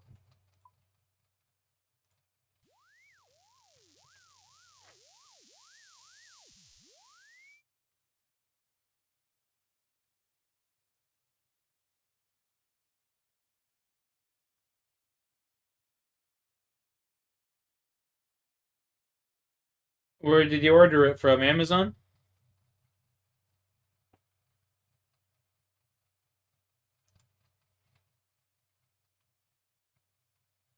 I just use like a regular. Well, you can obviously see the chair that I use. I just use a regular ass fucking everyday chair, but way more comfortable than a gaming chair because I can kind of like, you know, recline back in it and stuff. Like, yeah. That's the life, baby. That's the life.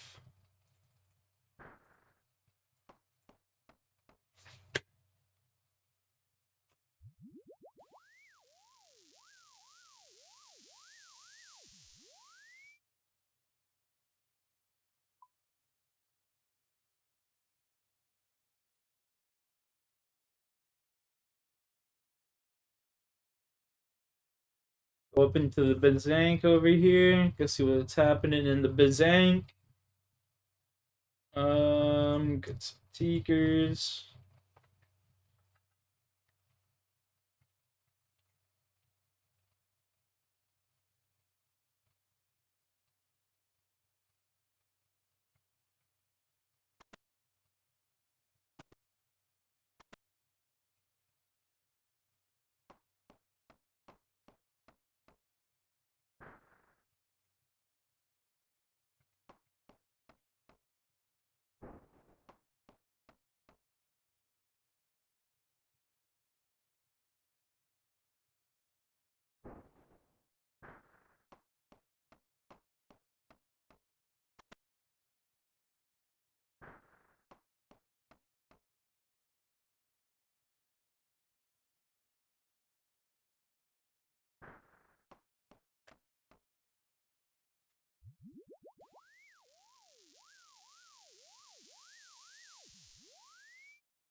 Well, let's go hit up the bank now because the bank's closer than it would be in Ardougne. Ardougne?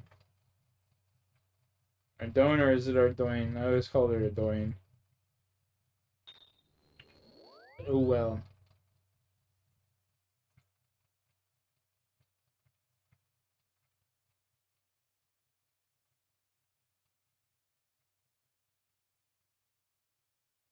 You looked on Amazon? It's like $289. That's dope. That's dope, man.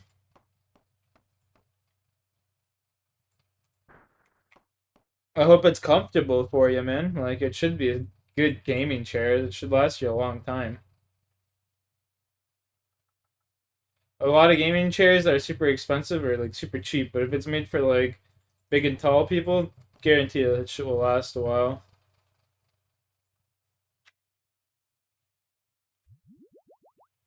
Put money on that.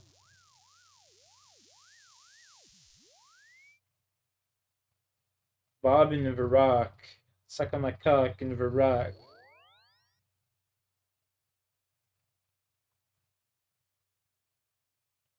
Suck on my cock in the Varrock. Yeah.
Talk to Monsieur Bob.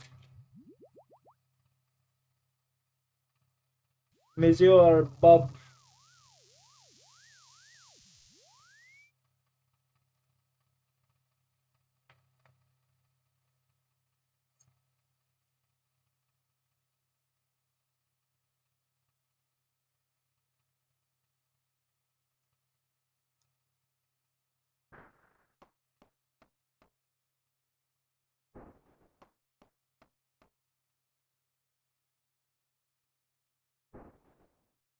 Monsieur Bob.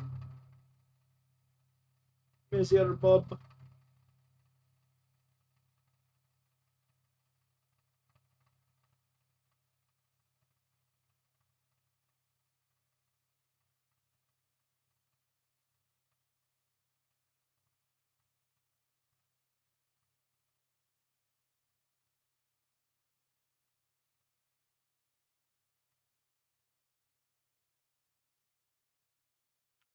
Alright, now let's go build this. Like, how many do we need to do? It's like 200 something, right? So it'll be just after I get my pouch. My plank poucher.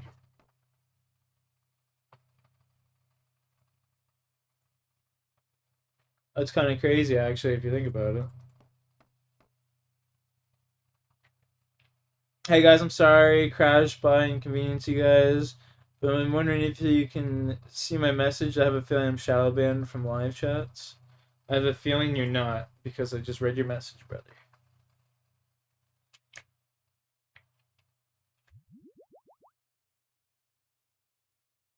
I have a feeling you're not, my man. Hey, no problem. Feisty Nips. I love your name, dude. Fucking love that name, man.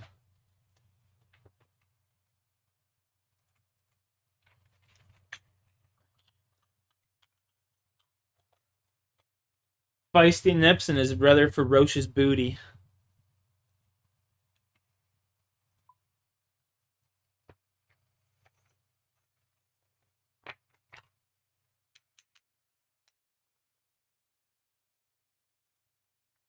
No problem, dude. No problem. Legendary shit right there. Legendary shit.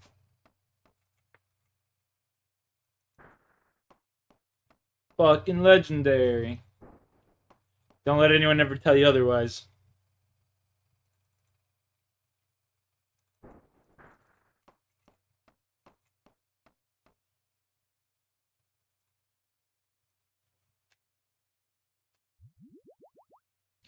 I'm gonna rip a toke here, gentlemen. Someone in my chat redeem a toke. No one ever does? Yeah, that's because the real ones know, homie. Real ones know.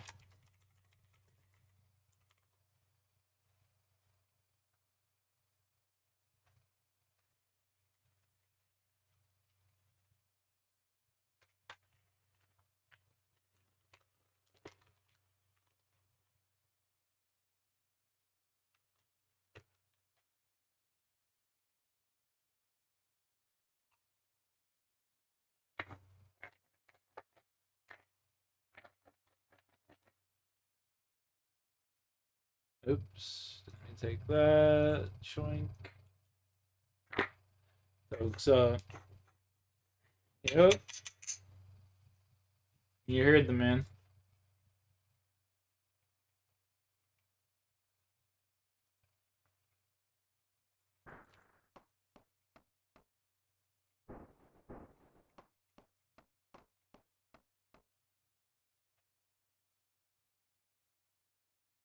Smoke some Renard.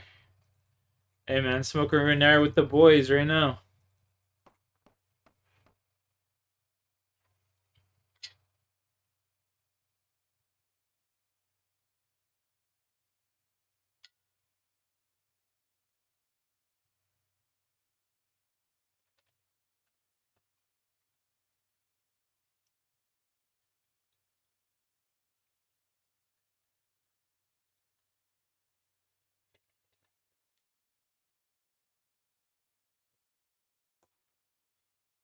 Okay, I respect that. I respect that.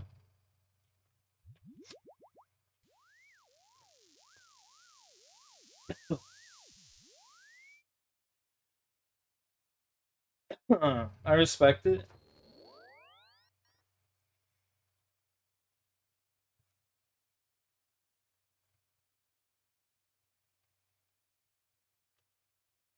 Oh, dude.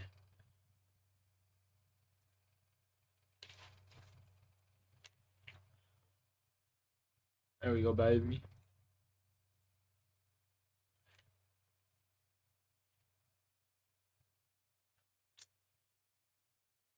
Siri, show me hot femboys with foxtail plugs 4K. That's what someone just typed in my chat. Oh my, am I fucking worried for the future of this world. Oh my god. 83 construction. For now it will just be 70 for Song of the Elves, brother. And I also want to some hella planks in there. Not bad. It's not bad. I'm gonna save them for sailing. You know what I'm saying? Oh, look at that. We just got construction level, 61. I'm gonna save like I'm just going to 70 right now for Song of the Elves, and like whatever we need for sailing, I'll just save. I'm gonna make a bunch of steel bars and shit later. I need to mine a bunch of iron ore, so I'll just go and do that later, you know what I mean? Probably tomorrow kind of deal. Tonight I'll grind out 70 construction.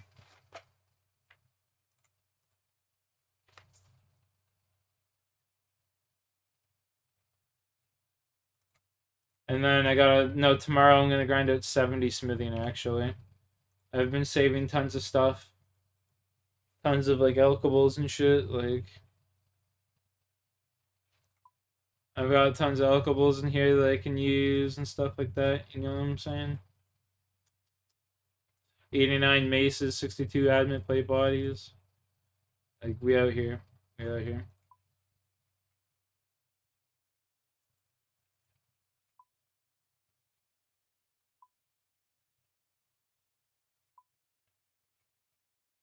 What was it coming in here for? Planks. That's right. It's right. Marijuana just be like, you stupid now, son. You're stupid now, son.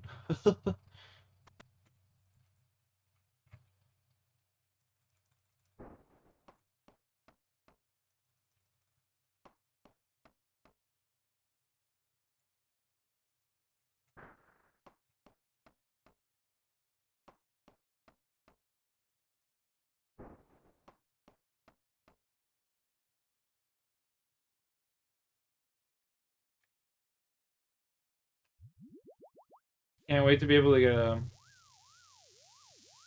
bag, a plank sack. Can't wait to be able to get a plank sack.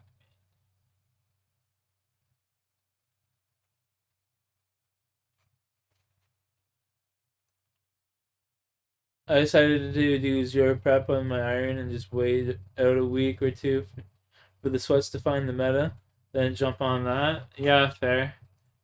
I just want to have fun and explore the first couple of days it's out, you know what I mean?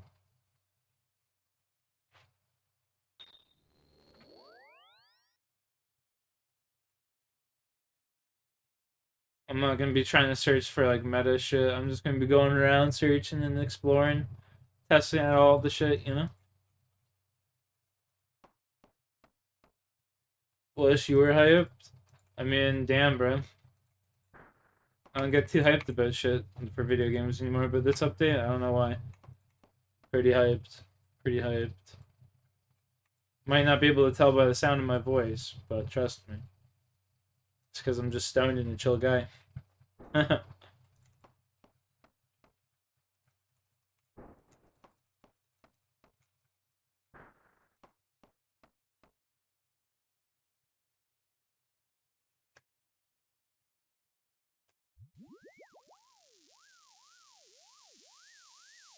Alan Walker Club? Fuck. That didn't really do anything for me. Never even looked at it, to be honest. Should I look at it? Should I watch it right now?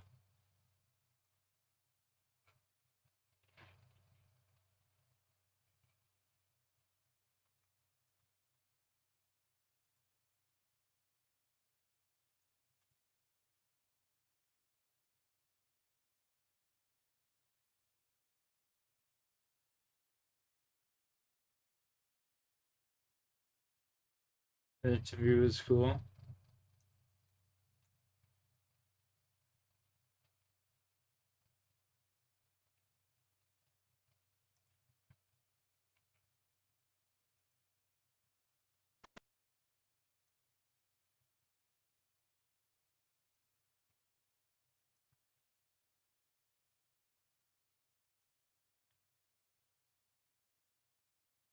I wouldn't have thought he had an almost max account. Damn.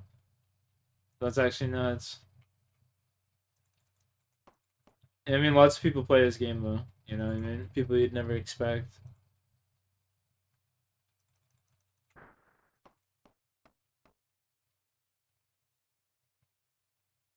You've seen him live? Yeah, fair. I've missing a couple of his songs, but never was like a fan, you know?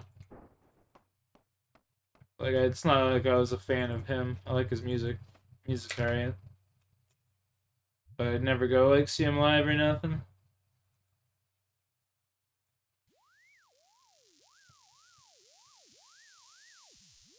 That's just me, though. And Bear Rock. Faded is legendary. True.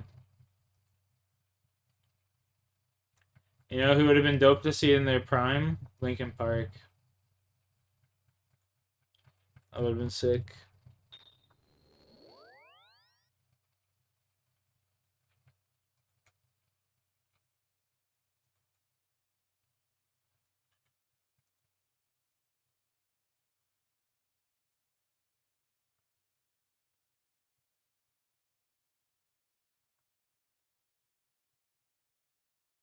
That would have been sick.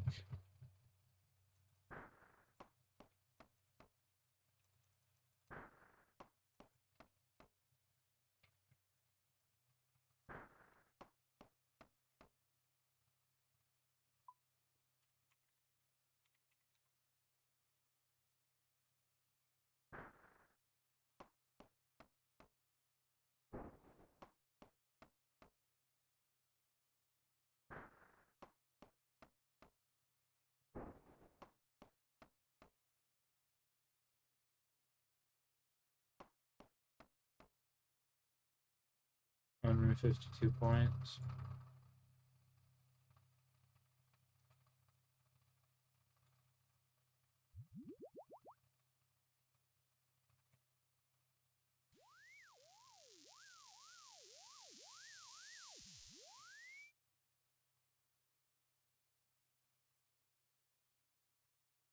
Going market. Yeah.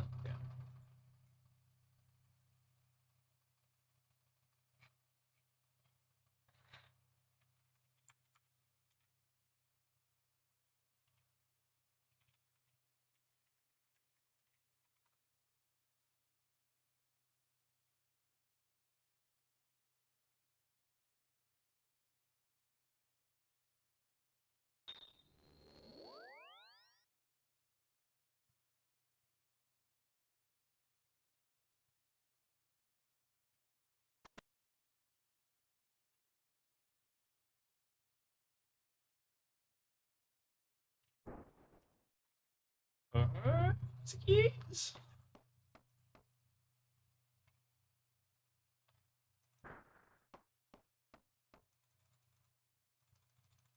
This means training Slay.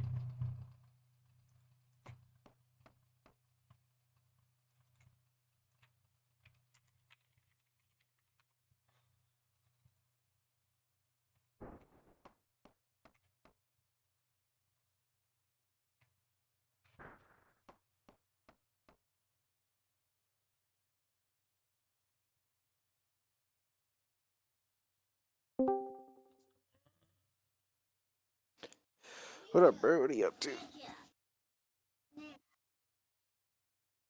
Hey, What Ben. you doing, bro? Stocking up on the XP. Construction. What's your construction at? 61. Went from 55 to 61 already. Just bust. How long? Like an hour? 2 hours? Couple hours? Prodigy? I don't even know who Prodigy is, brother. I'm sorry. It's probably a couple hours, like 2 hours tops. Like the Apex streamer? No, it's like a band, I'm assuming. Oh.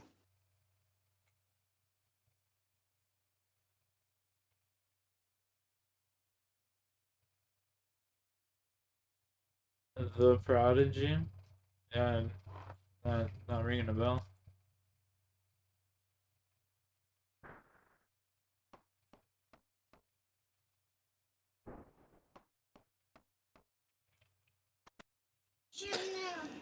One more task and I get a big one. Let's go.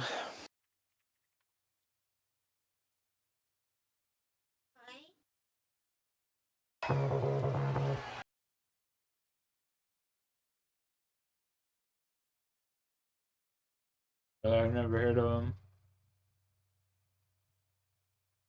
Never heard of him.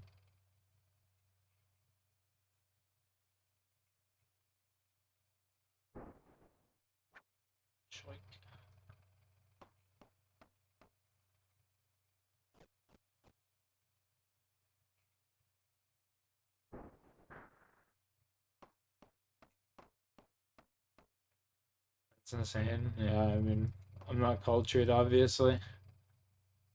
What's the winter tote fucking armor do, bro? Well, you want to look up warm clothing on their wiki, Mm-hmm. and you use warm clothing in there because it will do less damage. Yeah, and then you need to make those potions. You know what I mean? Yeah, I made a fuck ton of those bitches, bro. I'd make like 4 of them.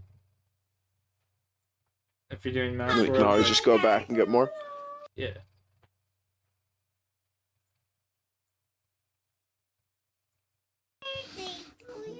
Phoenix pet looks pretty cool. Yeah, I got it fucking like 60 crates deep or something. 60 KC You deep got it? on my one account. The main one? Nah, the other, like my fucking hardcore that failed miserably.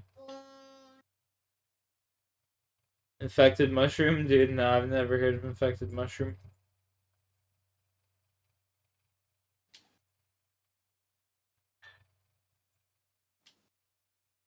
And I swear to God, I've never heard of them. Infected mushroom.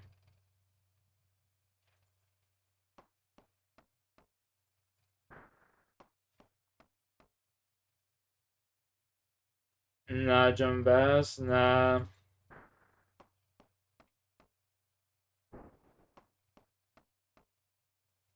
I would go to like raves and shit though, but not for the music.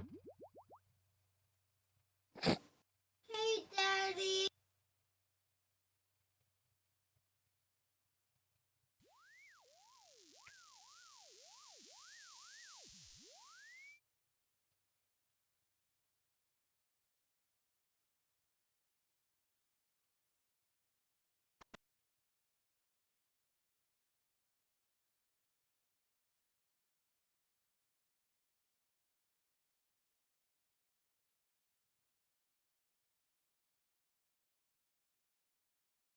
Oh, dude, I keep doing that. It's worth it.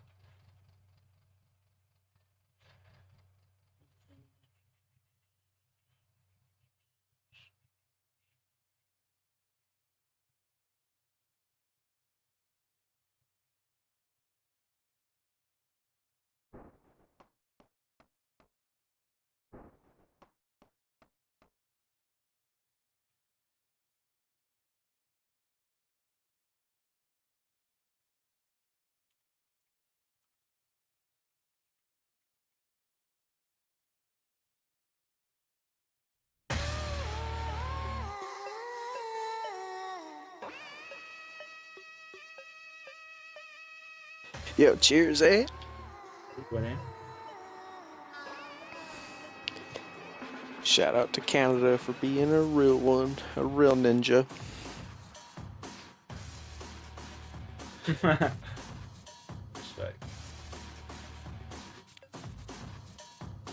No, I've never heard this, honestly.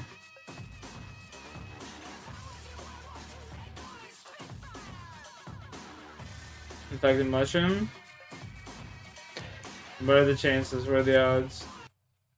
I've seen infected mushroom.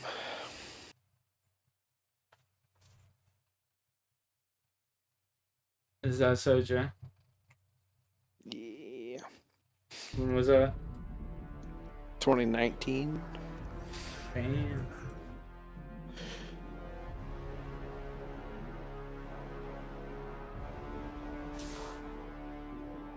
I think it's called trance music. Isn't that what they make? Isn't that a thing, trance? No idea.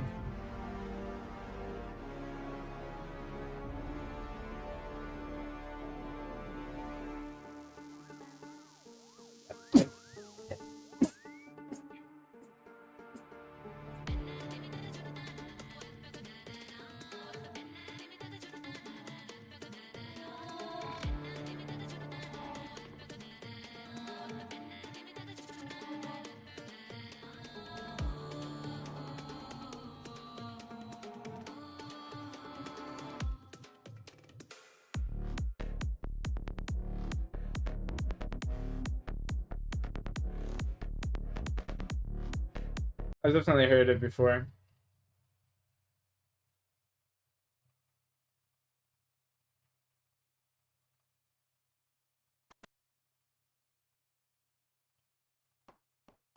Definitely heard it before. Controller died? It was fucking bugging though. That was stupid. Womp womp. There are children dying. Womp womp.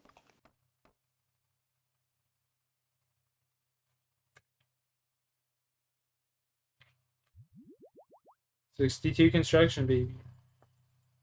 My goodness. Let's fucking go.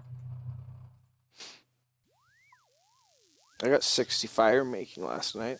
Winter Fortort. Yeah, it's nice and easy there. Nice and easy there. My account's coming along. If I'd get my lower skills up, I could get to 1500, you know? I just saw other shit at mine, like maxing prayer to 70. I don't know why I said maxing, but getting prayer to 70. You wanna know what mine are? Here, Your check total out. stats? These are like my favorites. These are my favorites. Surely you know this one.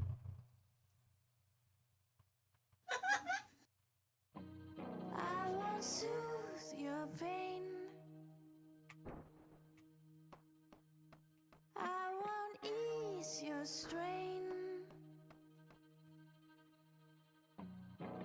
I seek you out, flay you alive.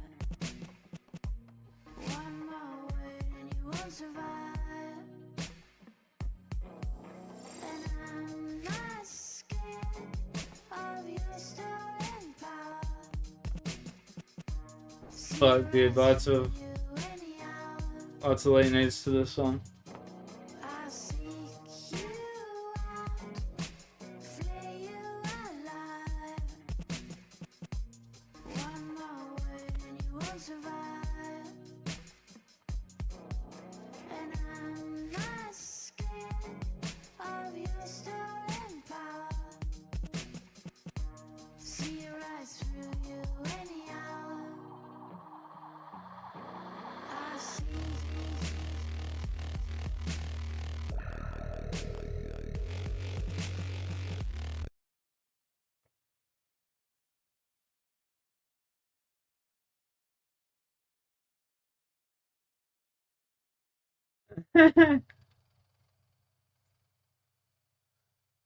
Takes me back, he says. He was like, I was halfway to a nut when this song came on. He said, my homie just said, I'm halfway to a nut when this song came on.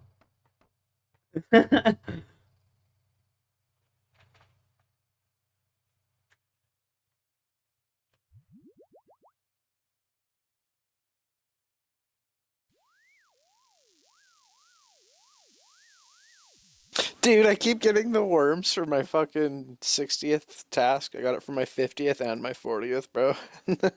Worms are alright. just- Nothing wrong with the wormies. It's just destined for me to keep working on prayer, bro, you know? Destiny, Jay. Destiny. No, that hyped me up, bro. Because now I can just go down there and farm fucking bones and get like 2 kills, and then get more bones, and then get like 2 kills.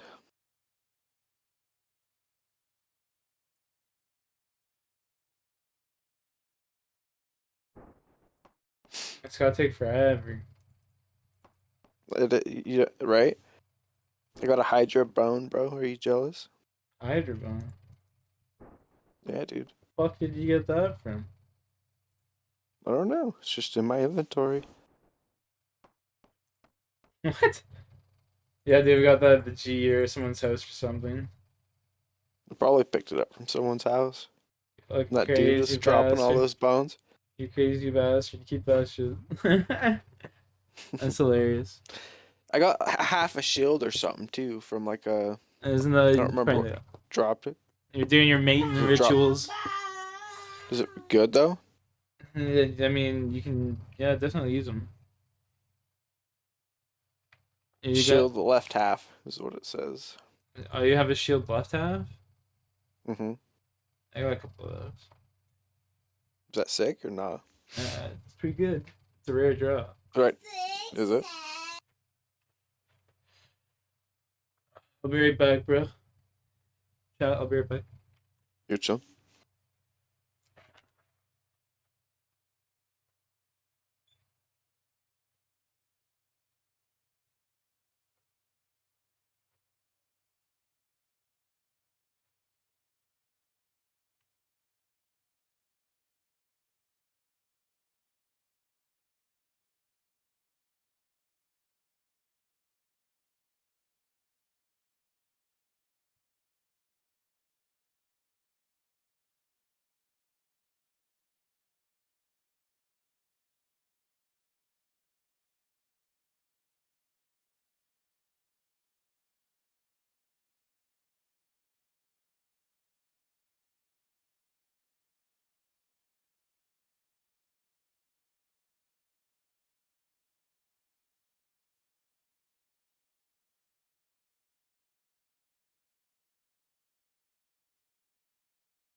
Alright, gentlemen.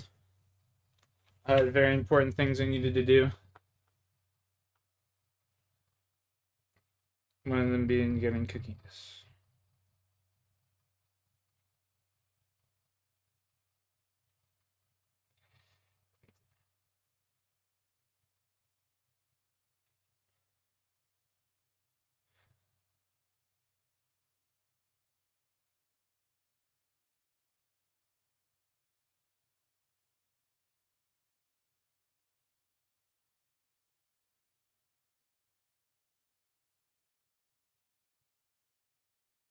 In there, in a Xbox chat for a second? Yeah, that's fine, Jay. That's fine.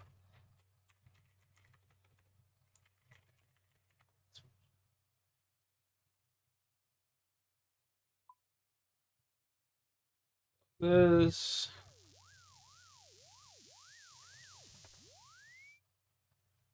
Go get me some plankaroonies. Welcome back. I appreciate you. Got me some fucking cookies, buds. Fresh out the oven cookies. You know what I'm saying? Hmm.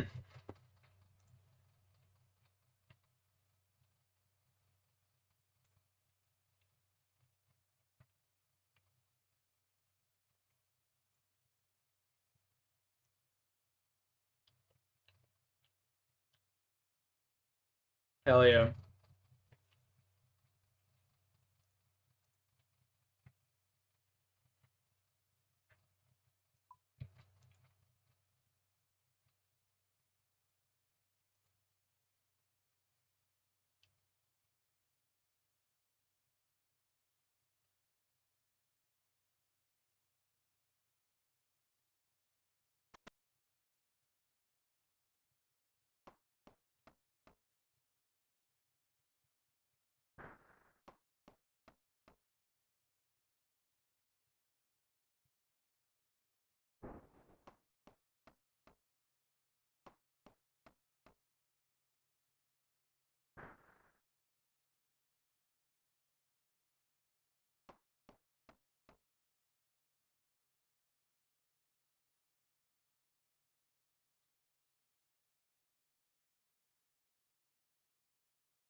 Go see my girl Barbara.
Can't wait for my plank sack.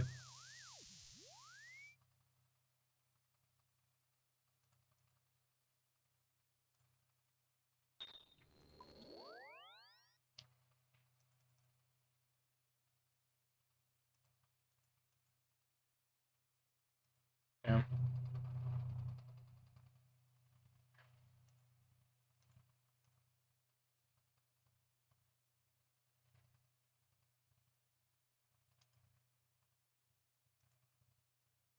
And forge.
Delicious.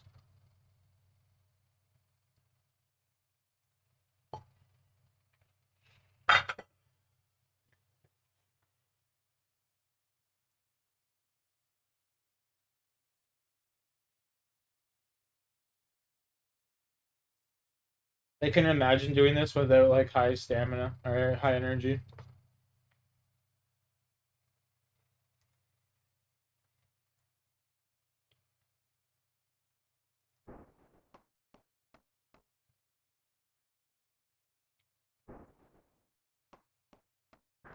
I'm actually retarded. I said high energy. I meant high fucking agility.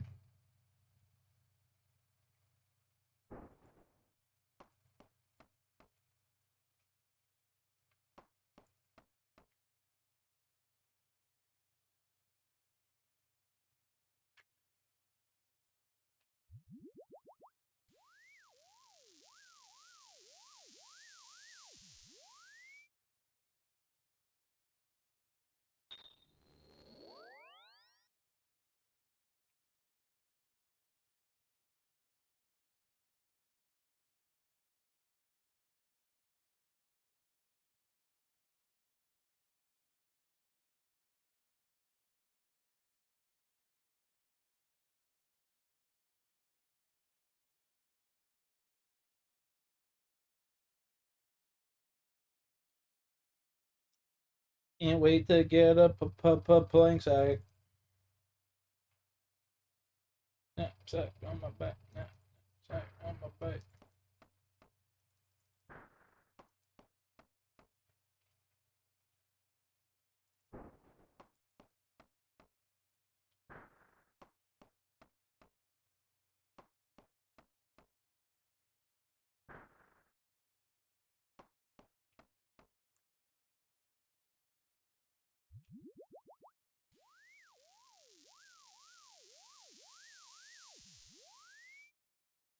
We gotta go see Boob and Varak.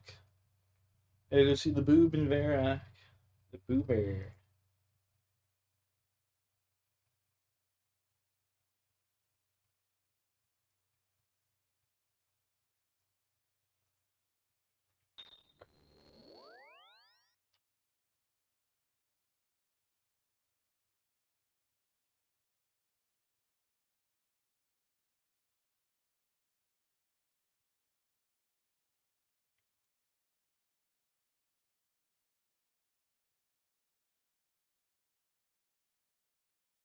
Go see my boy Boob.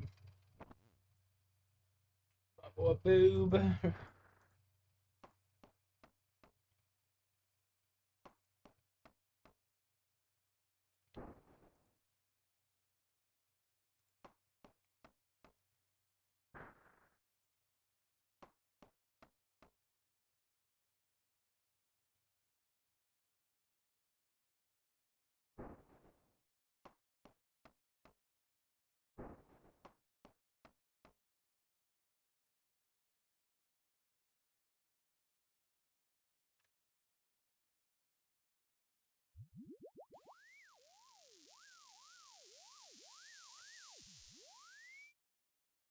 My guy in Valley.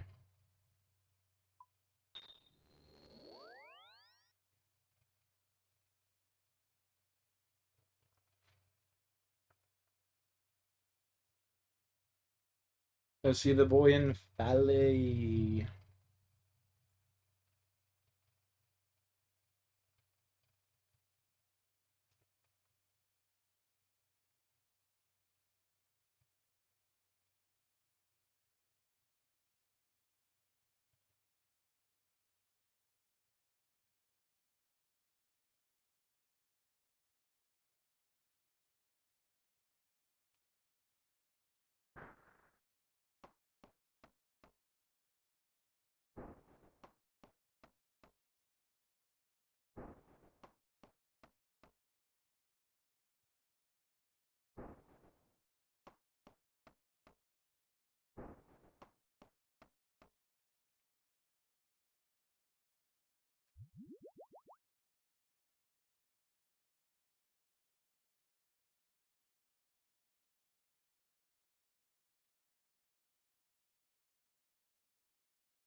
Ghosty ugly barb.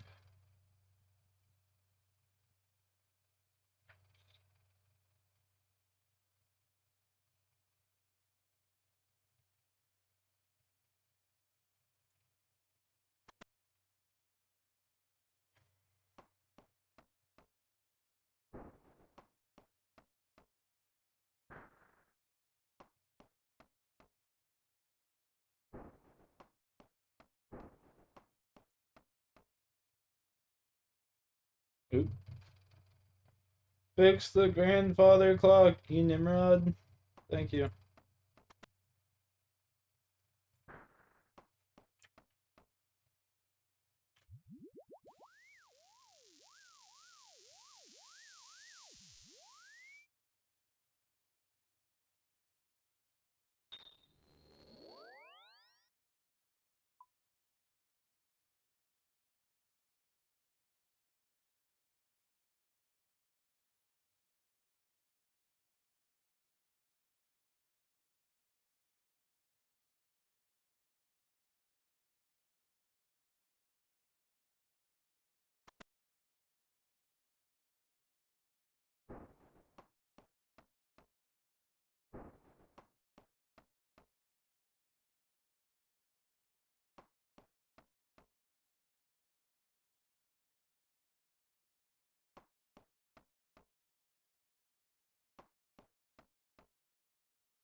$63, baby. We moving up in the world.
And Vita.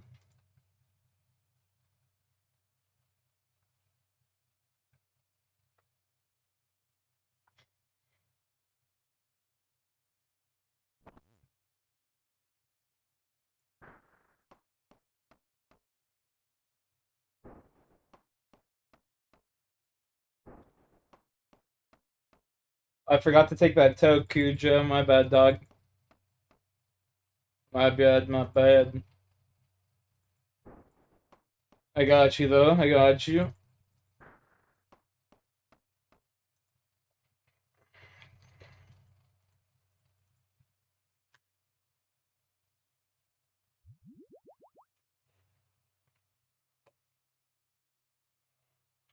Got you.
You start doing.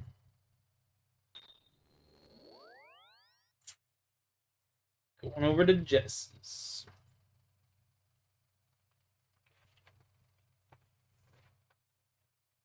Tell you what, I'll run out of blade teleports faster than anything.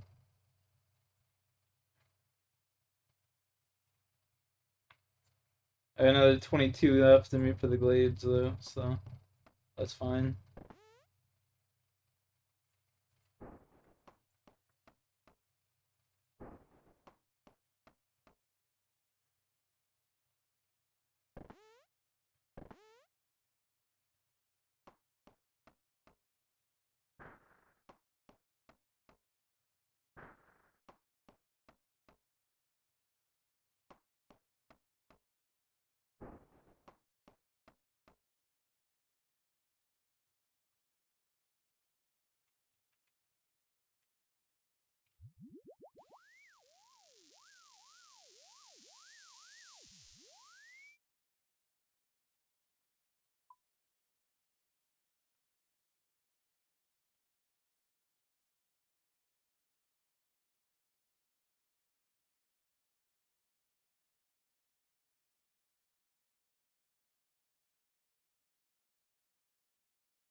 Dog, I clicked it. I swear to God I did.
I don't think the game understood the idea of me not having to teleport to Sidious a bunch.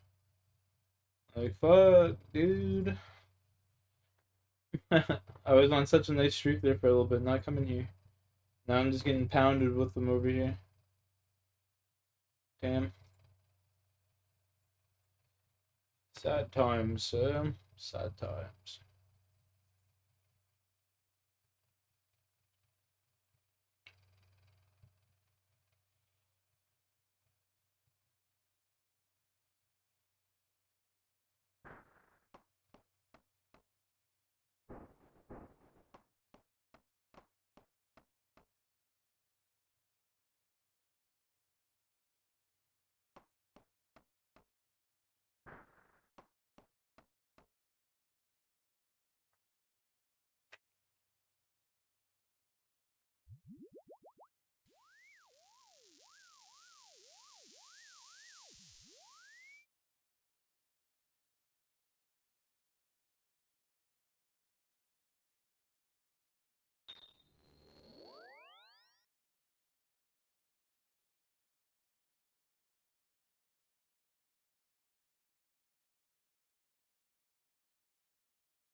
I need to do 30 something more contracts, I'm pretty sure.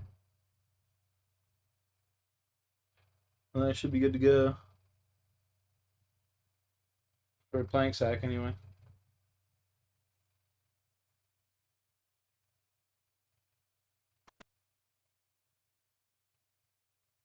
So I got staff for the team. Like, which staff?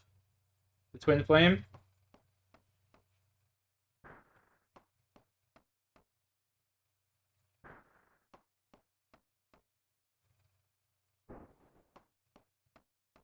The Twinner.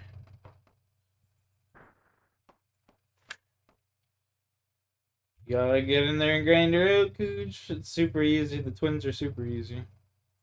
We've done it a bunch, haven't we? I'm pretty sure we did.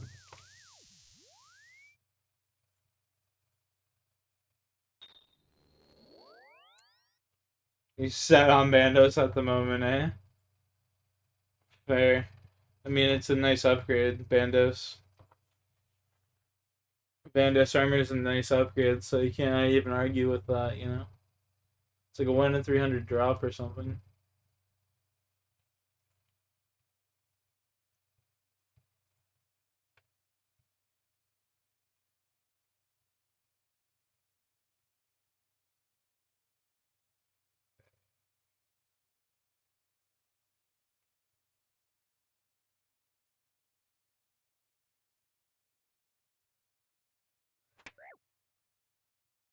I'm attacking the thief in this lady's house. Don't worry, Sarah. You don't get raped today. Putting him out of his misery. Save the day. Good guy, Jack.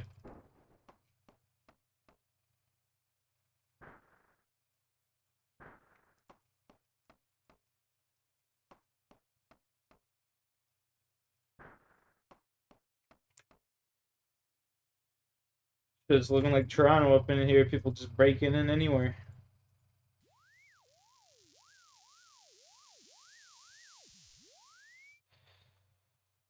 In Insidious, brother. You.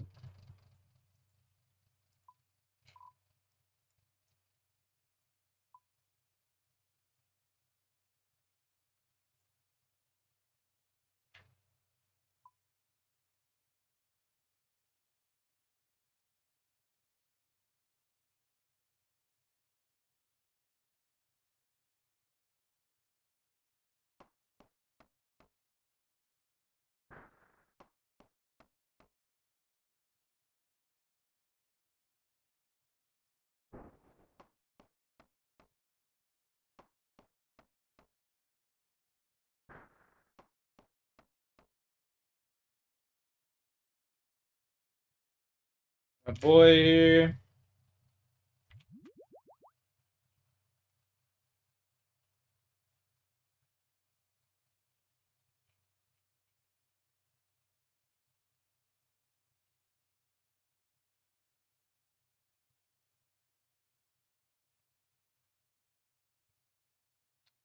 What am I doing? What am I doing?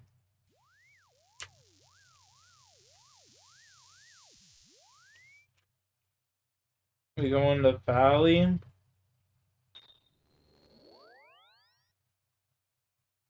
Why can't I get more than Falador, man? Come on.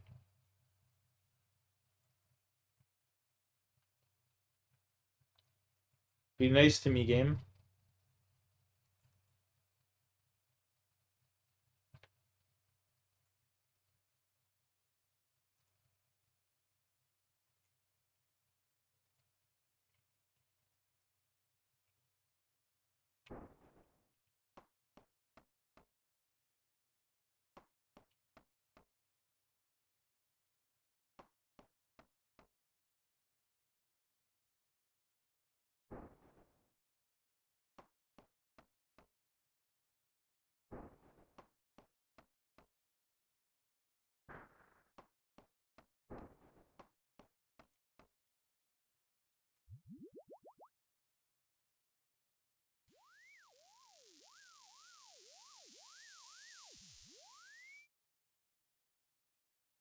Hideous again. The fuck? 20 teleports. 19. 18 technically because I want to save one.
Oh, less than 100 points to go.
$64.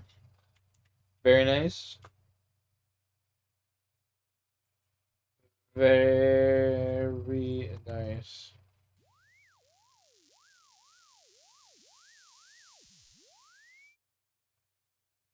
Barbara fucking Insidious.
Join market.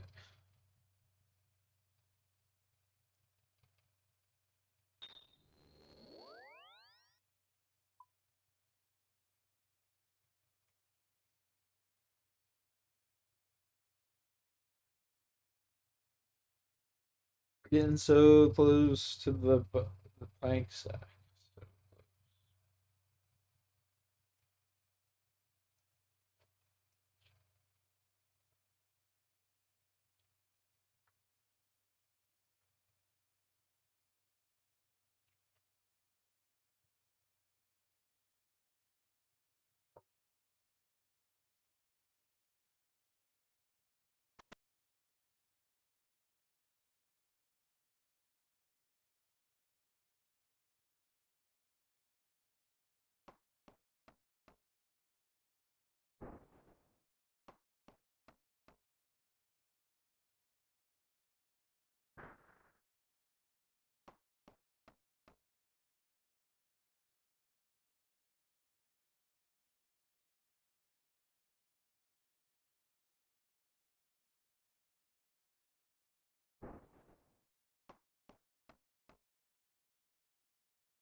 Monsieur Bob.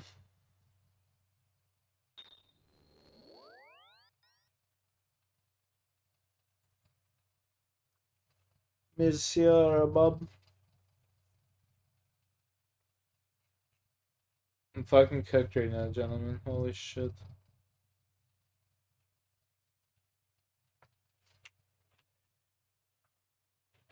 I am stoned.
This is extremely fun.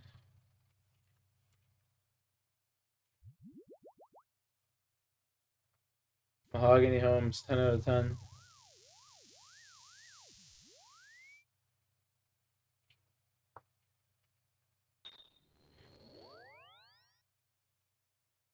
This is better than just building the same fucking thing over and over again and breaking it. You have to kind of use your brain doing this a little bit. So shout out to that. Fuck, I don't have enough planks for my boy Bob. Just realized. Real.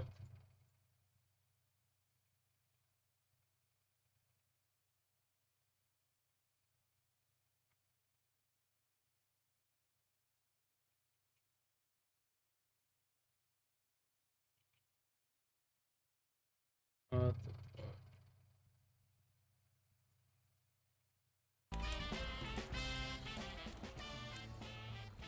You need the plank sag? Yeah, brother. It's 360 points.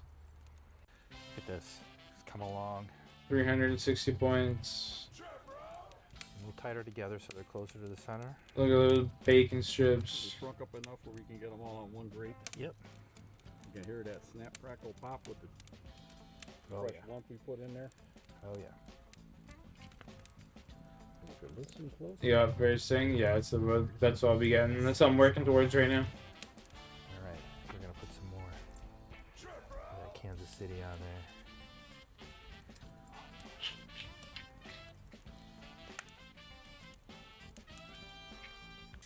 All right, let's flip them over. These are looking great. Yeah, they're.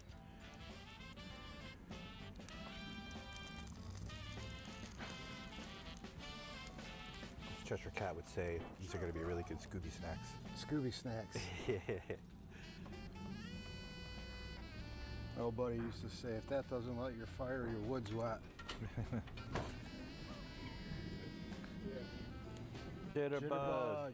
Jitterbug. What's happening? Yeah. Maybe push it this way, get these thicker ends. Yeah, go ahead. These parts that are cooking good. Get these.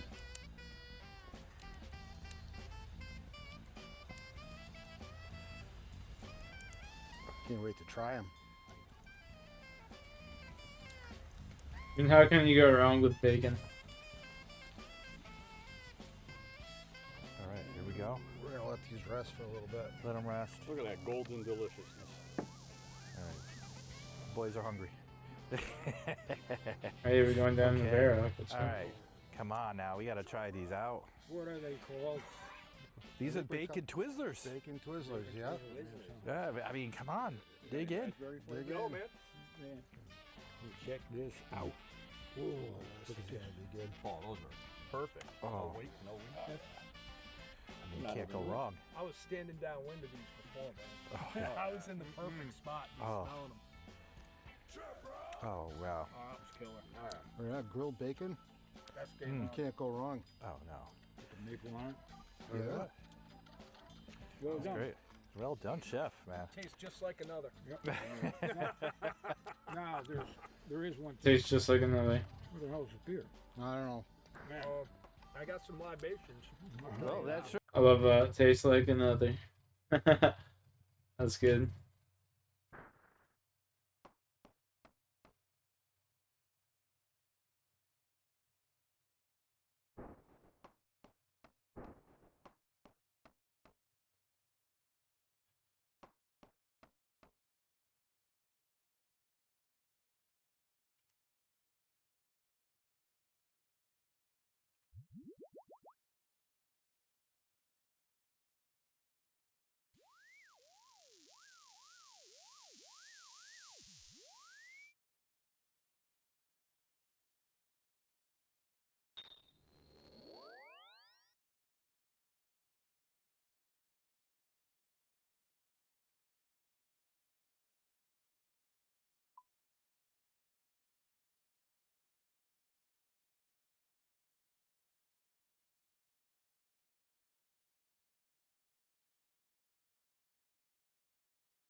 I need 4.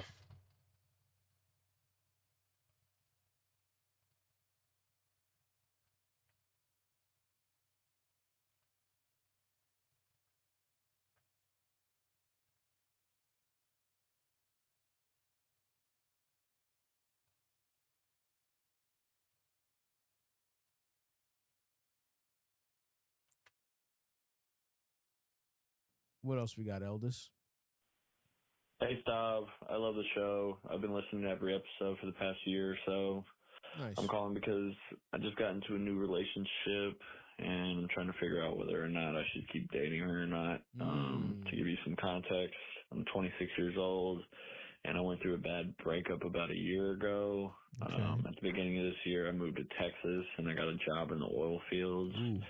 I met her on Hinge not too long after that.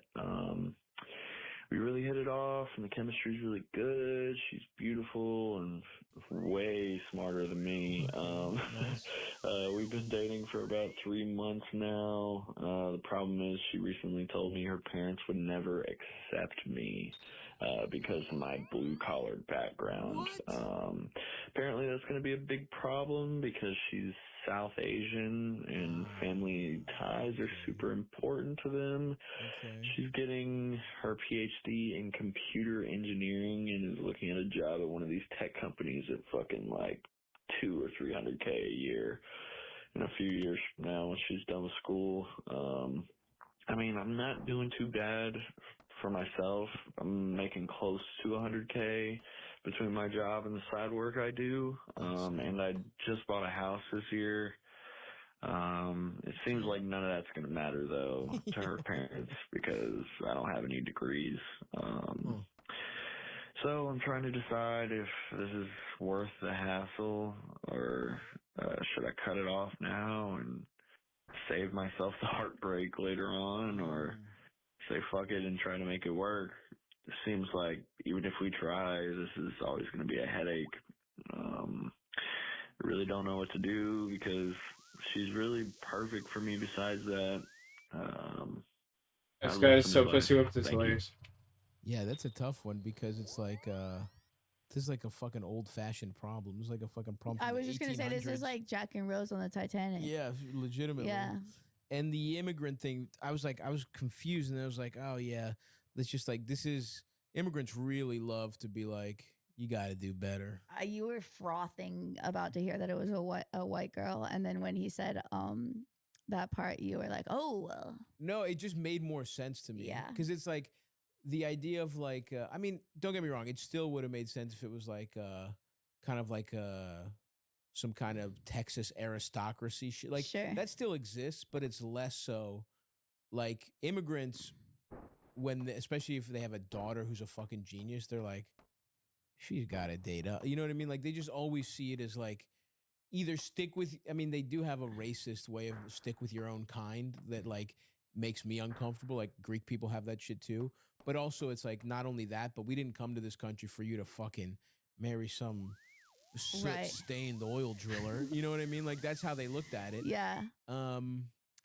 Now, whether you want to save your like the question then becomes like, how much do you like this person, and how much do you think her family dictates her decisions? Yeah, it's also pretty early on because when you laid it all out for me, I'm like, oh, you sound like you have on your head on straight. You own a house, you work hard, you make good money, and a lot of times those marriages really work with complement each other well. Like a PhD academic person really complements like a blue collar family oriented person great in a marriage. Yeah, for sure. So, and I know a lot of people, like this happened with my parents, like my mom's grandpa was like so mad that he was Catholic back then. That was like a big deal. Yeah. Cause I don't know what That's he so was. Funny. Yeah. You don't even, hard to even imagine. You can't even remember which one. That's how little if he was it like matters Protestant or some shit like that. I don't know. Yeah. What he was. But he did end up coming to the wedding last minute, and you know, my parents are still together, and he like accepted it after they got married, which happens a lot. Definitely happens a lot, and I do think also it's kind of insane just even having this conversation at 3 months in is very interesting, because here's the doomsday scenario for you. This is her get out of jail free card. She doesn't actually want to date you. She's kind of fetishizing some blue collar dick. You know what I mean? And she's like, this is fun, but she's using her parents as a scapegoat to be like, I could never end up with someone like you. My parents would never allow it. But she really actually secretly believes that, because sometimes these people are like that too, where they're like, part of my plan is I kill it and then I marry someone and we become this like fucking Silicon Valley, power couple or something. That's the doomsday scenario. But you basically have to decide how much of what she told you she believes and how much she told you her parents believe, and how willing is she to go against what her parents say. Because the opposite could also be true, where she could feel like she's actually really falling for you, and she's feeling this like, well, we got to nip this in the bud, because she might be feeling exactly how you're feeling, where it's like, if we get any closer, I feel myself liking this person, but I know my parents will never allow it. And that could actually be a good sign, because the one thing about these super high achievers, they're emotionally fucking 11 years old, right? Shit. Like her whole life has been about whatever her parents want and getting the next thing. And the second that she has some actual agency, she might realize she doesn't give a fuck what her parents think. She actually loves you. She wants to be with you. And so, me personally, if I felt this strongly about someone, I wouldn't quit this quickly, personally. Yeah. If it's a great relationship, it's still really early on. Totally. And you're young enough to take that risk. Yeah, exactly. If you feel this person is perfect for you, because I think you might grow closer together, and she might realize she doesn't give a fuck what her parents think. Yeah, and it's not like you're a loser. You have all your shit together. You like work hard. You have a house. Like you sound like a really upstanding man. It is interesting being that age though, because like I remember when I was 25, very serious boyfriend who was a comedian who introduced me to comedy. We'll never say his name ever. And my parents were really not happy. Yeah, that is not what they. They're probably right. Oh, and then I became one. I made it. Your parents were so correct. Yeah, and then this person ruined your life. Unbelievably correct. You'd be selling commercial real estate in all of Southern California. I never did that, and that's something that you fabricate to the masses. So it's so peculiar that you try to put that story out all the time. I gotta find that picture. No, you better not. No, I was really upset by them not approving. Right. Whereas now it wouldn't even bother me a little. Totally. But at that age, that mattered to you so much. At that age, it was so, I was like, oh, like how could, and then now it would be absolutely nothing. So I don't know. It could be a scenario where you guys just continued your relationship and it ends up being no big deal. Totally. Yeah. And look, there's always, I mean, you don't want there to be hiccups, but a lot of the times there's hiccups when you meet a family or like it doesn't really go super smoothly. So focus on, I don't know. Again, what you've told me, it's a tough situation and you have to figure out, do you think, like, you have to kind of read her, which is hard, right? But if you really feel like she's perfect and that the only thing stopping her is this like perceived non-approval from her parents, I think it's too early to pull the plug personally. Now, if you get any more signs that she's like, she was using that as an excuse, or that like, she really reiterates it to you, it's, over and over again, maybe change course. But you're talking about 3 months, bro. It's not. See, I didn't even consider that she could be using it as I was like, oh, she would. I mean, I just it's true. think it's possible. It's totally true. But I think it's equally as possible that she hasn't really interrogated the fact that she has to do what her parents think. Yeah, we don't really know the extent. But this is. Oh shit! We just got a level, boys. Let's go.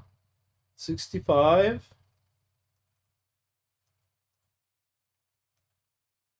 Let's go.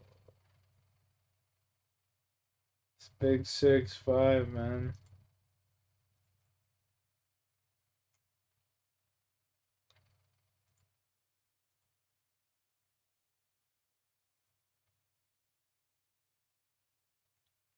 The big 6'5".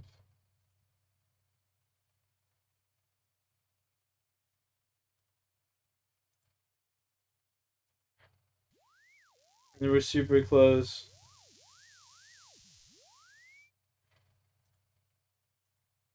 Super close to getting my plank sack.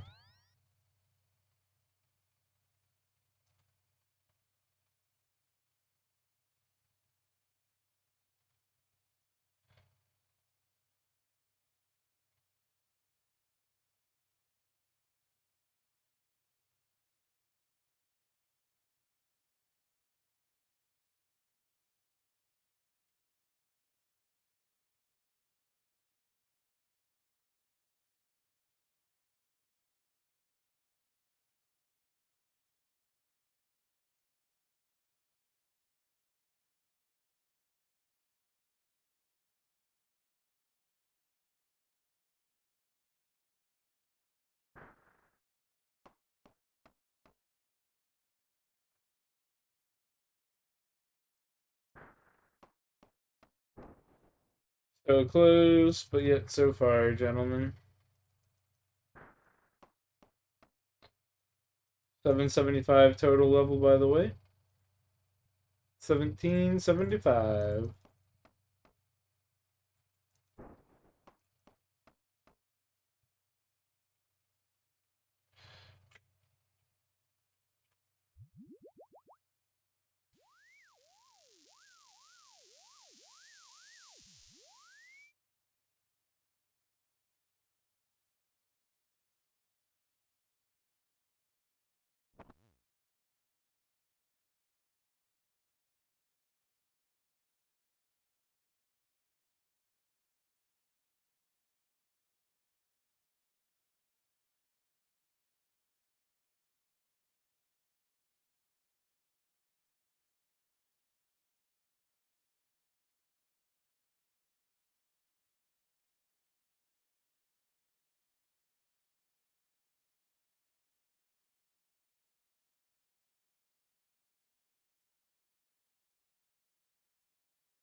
Give me that cup of tea, buddy.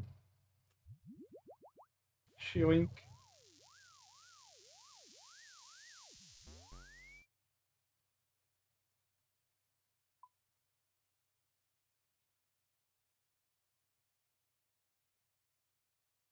Get a cup of tea.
85 contracts. Why didn't I get the reward for that? Interesting.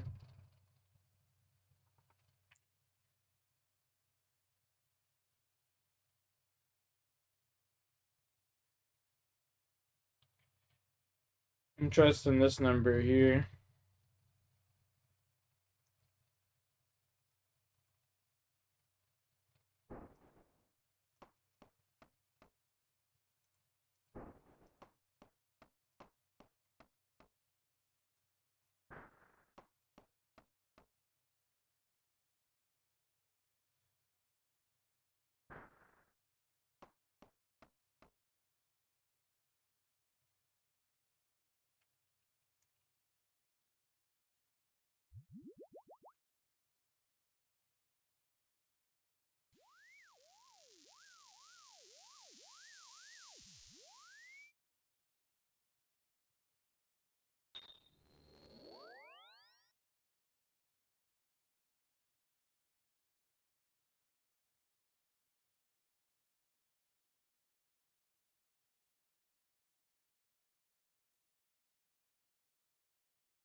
So close, but yet so far.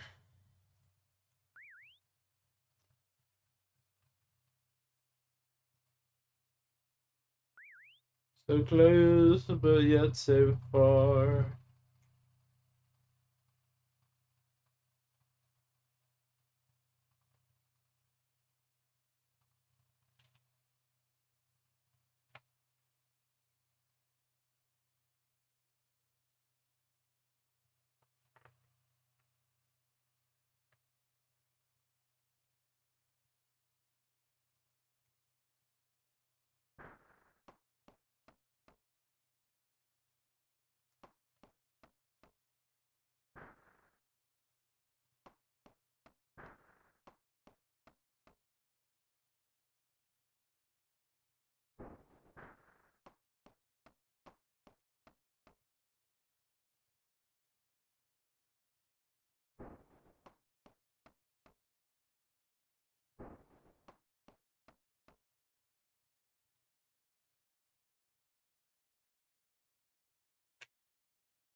More boys. Monsieur Vero.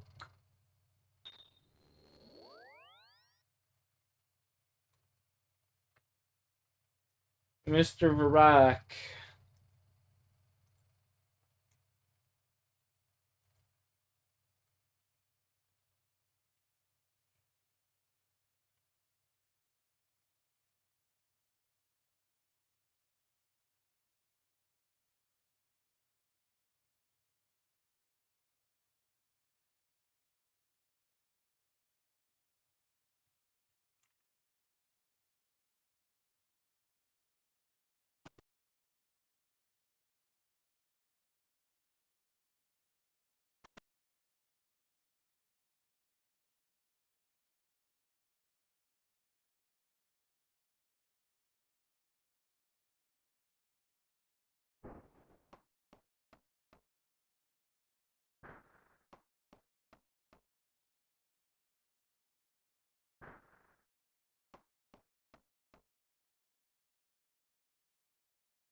$350. I thought it was $360.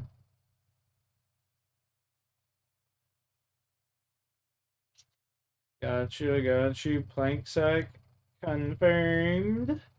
Sick. Let's go, baby. Let's fucking go.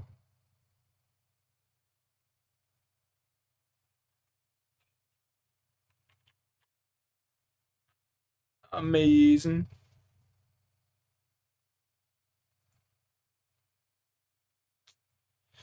This will make this so much more enjoyable now.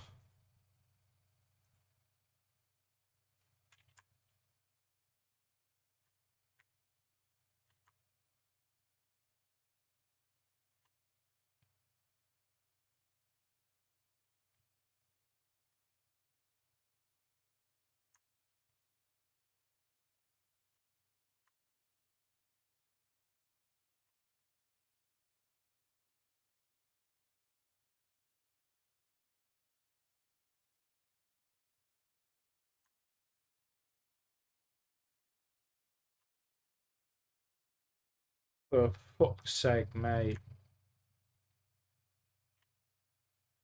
There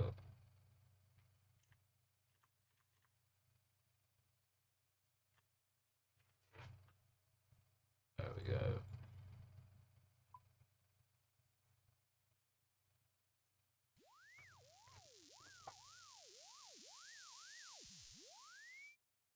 Follow the door, going to Larry. Going to see the boy Larry. Larry Bird. Huge upgrade for the account.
Fell, I'd already see the homie Larry.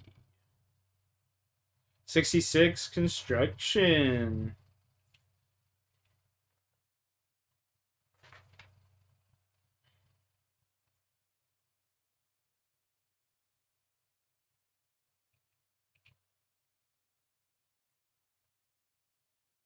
Weird, it says it's my 1775th level, but down here it says total level 1776. Fuck. Oh, is it because of this?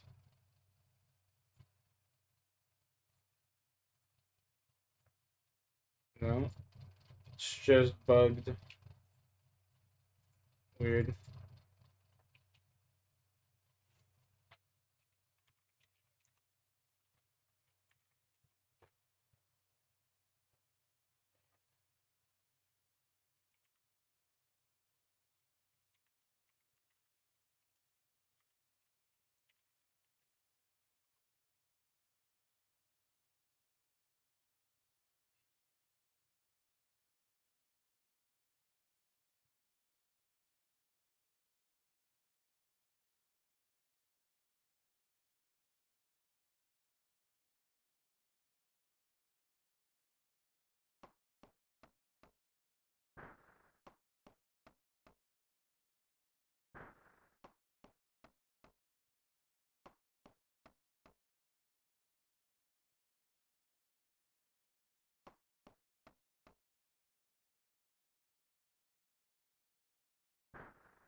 99 contracts. Let's go. This will be my 100th contract.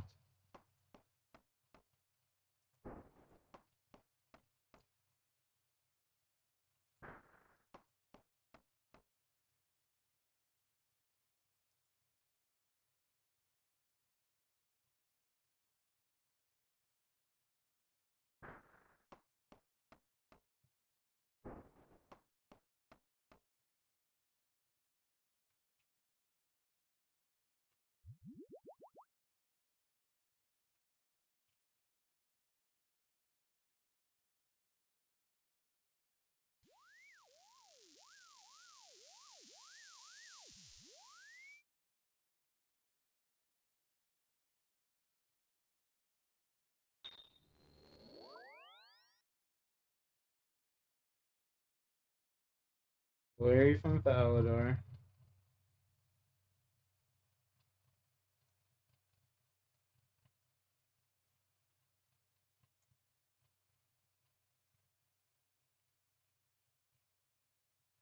Larry.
Playing sax, so nice, man.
The game's glitching.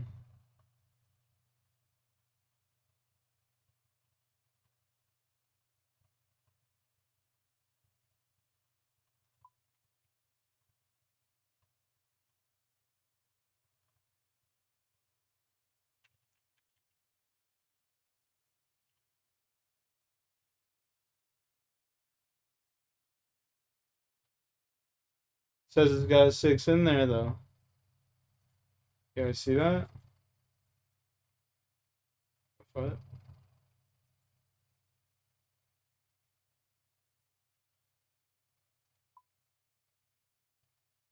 Interesting.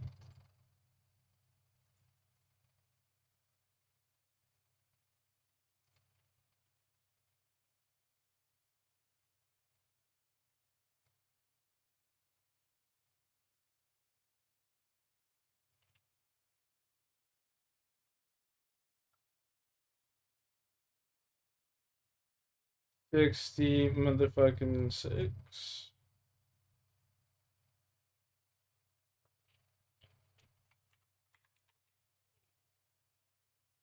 $220K. Not bad. 100K an hour.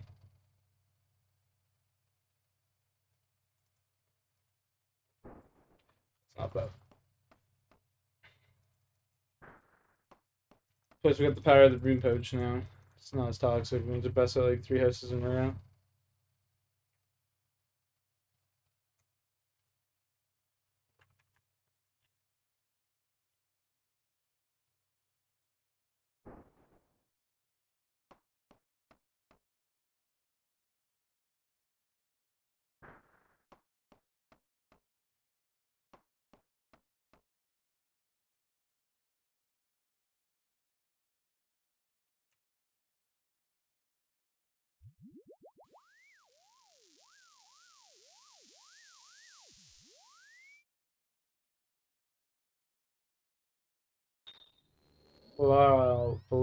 Door.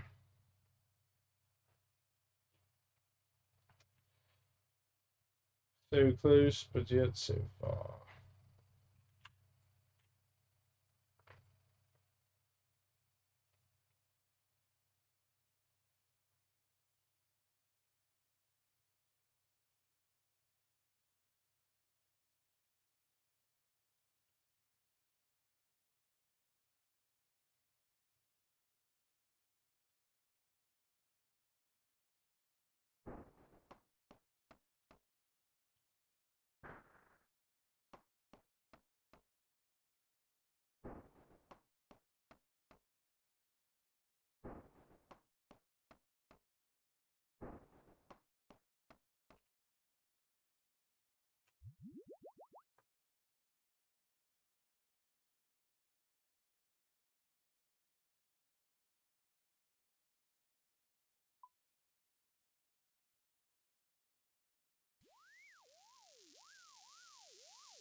I think.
God damn, son.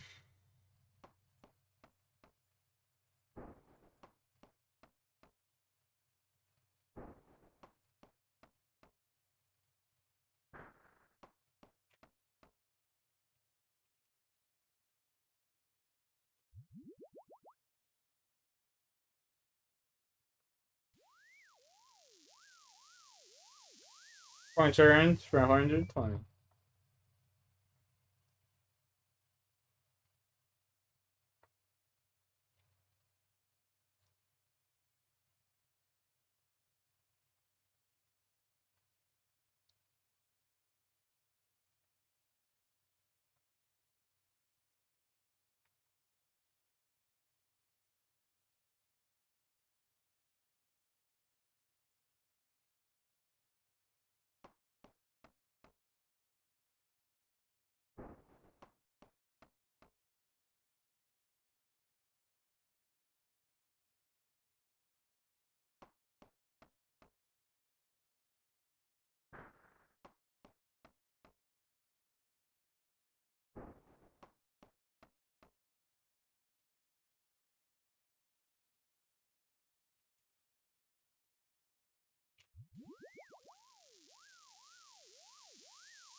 Very Falador.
Oh my goodness.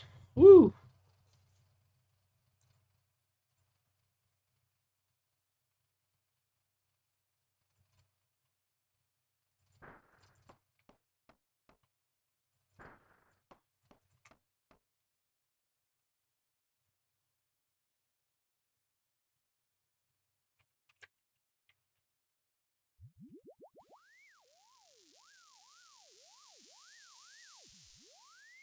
Sidious.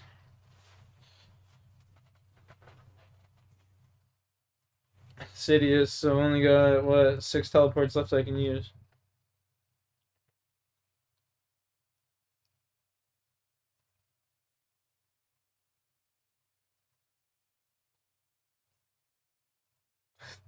Womp womp.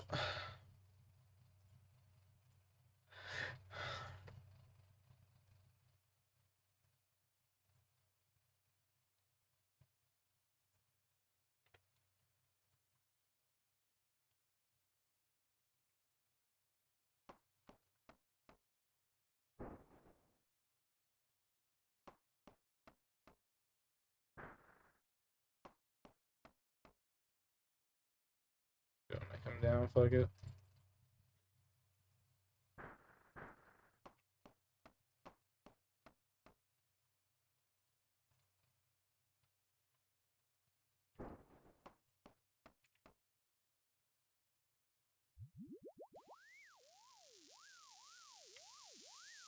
Where are we heading to for Brock?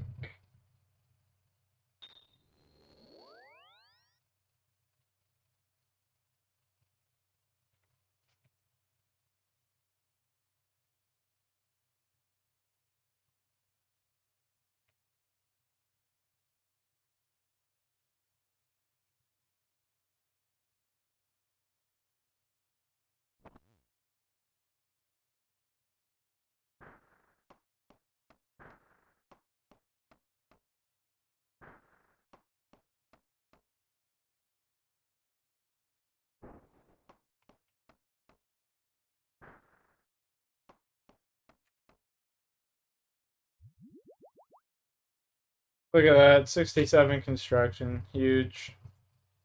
Huge. Let's go. La door. La la la door.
City is.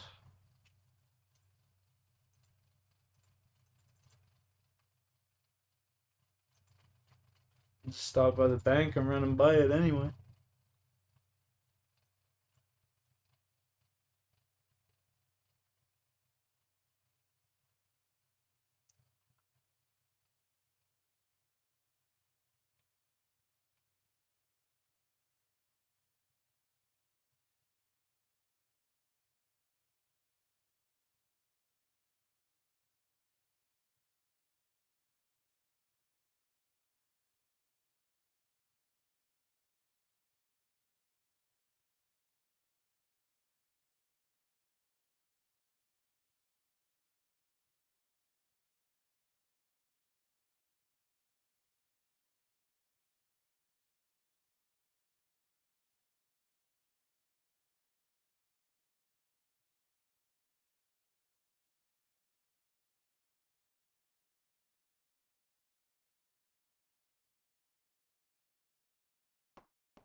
going.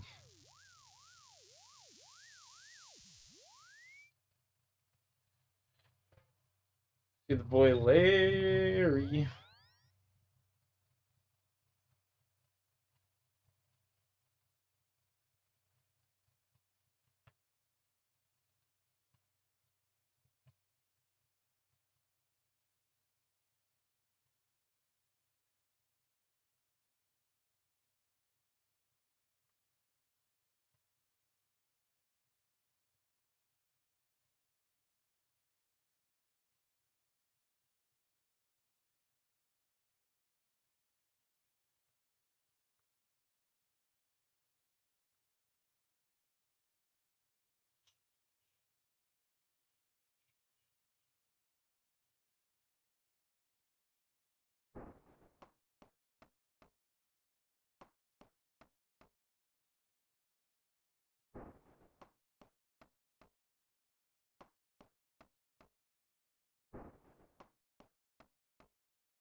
Sidious, heard.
Gotta go see my boy Larry.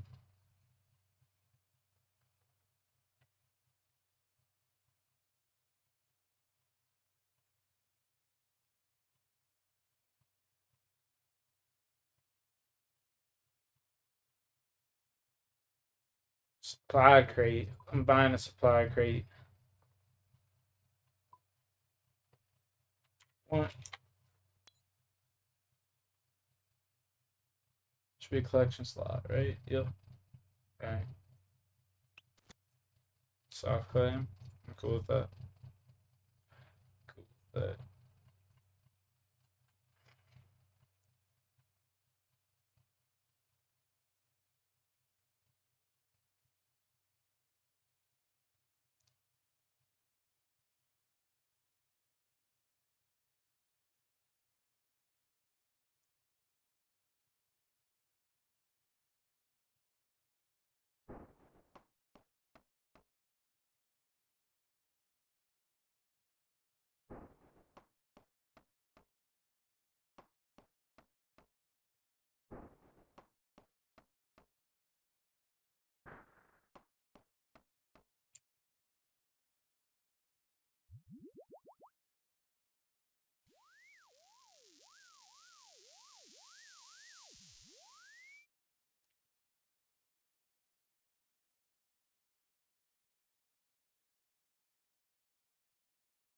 28.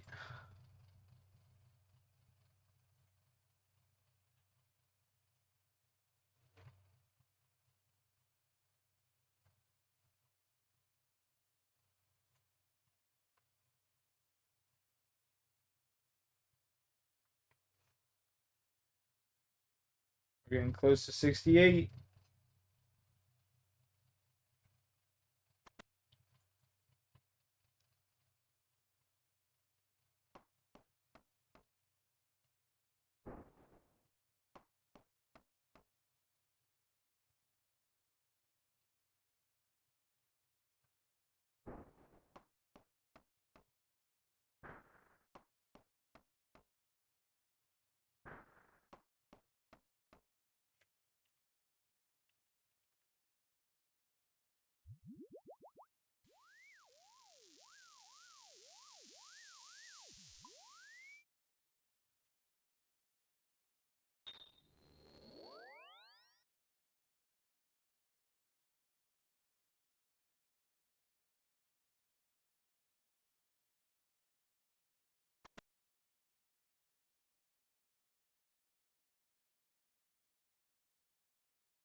I'll be right back, gentlemen. I'm gonna grab a couple more cookies, I think. Hell yeah.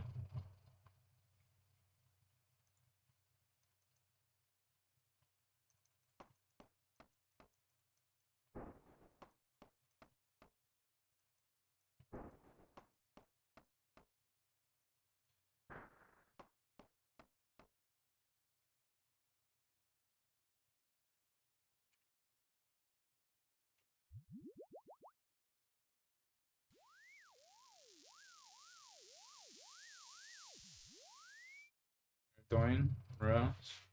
Going to Rossi boy.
Maybe you wouldn't have fallen if you never took off the handles there. You wouldn't have, because you would have been holding on to it. Oh, well, that's just your own stupidity.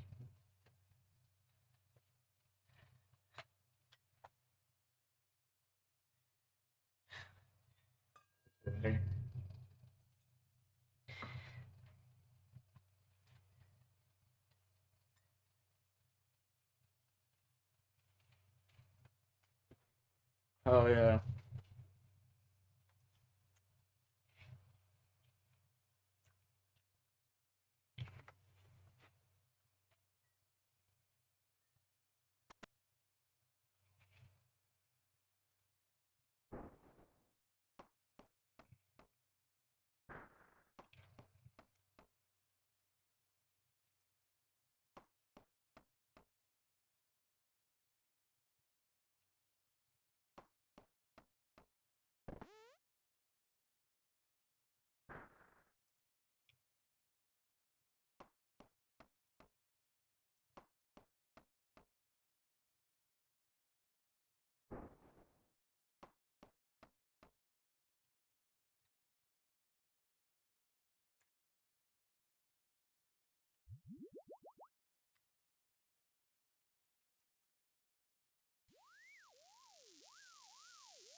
Here we go.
So close, but yet so far.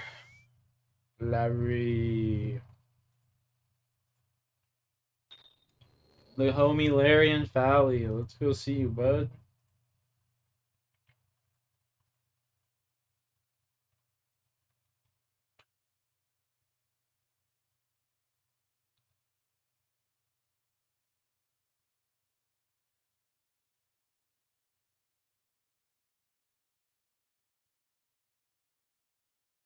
Go see the boy Larry.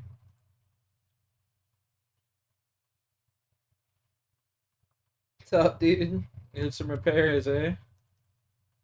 I'm here, Larry. I'm here.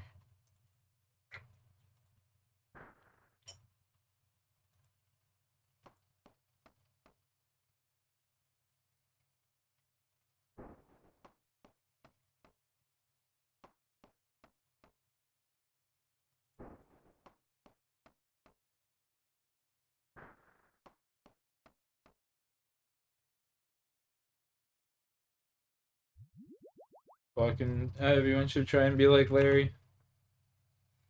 What a G. What a fucking.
68 right there. 2 more, boys. 2 more. That's all we need.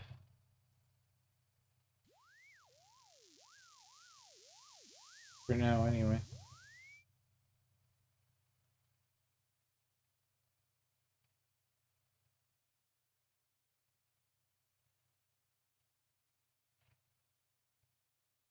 And then we'll be on to smithing.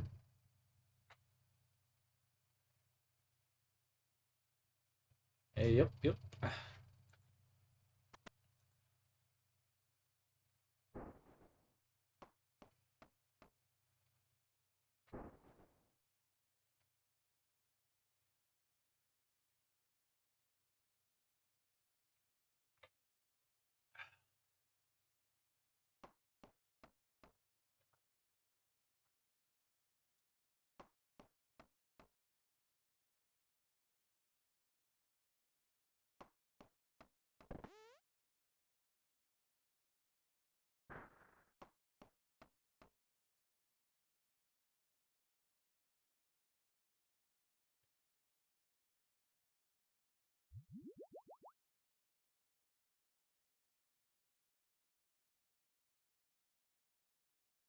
I think that's enough mahogany homes for me tonight. We're gonna go to bed, chat. Hope y'all have a good night. God bless. Stay safe. Catch you later. Peace.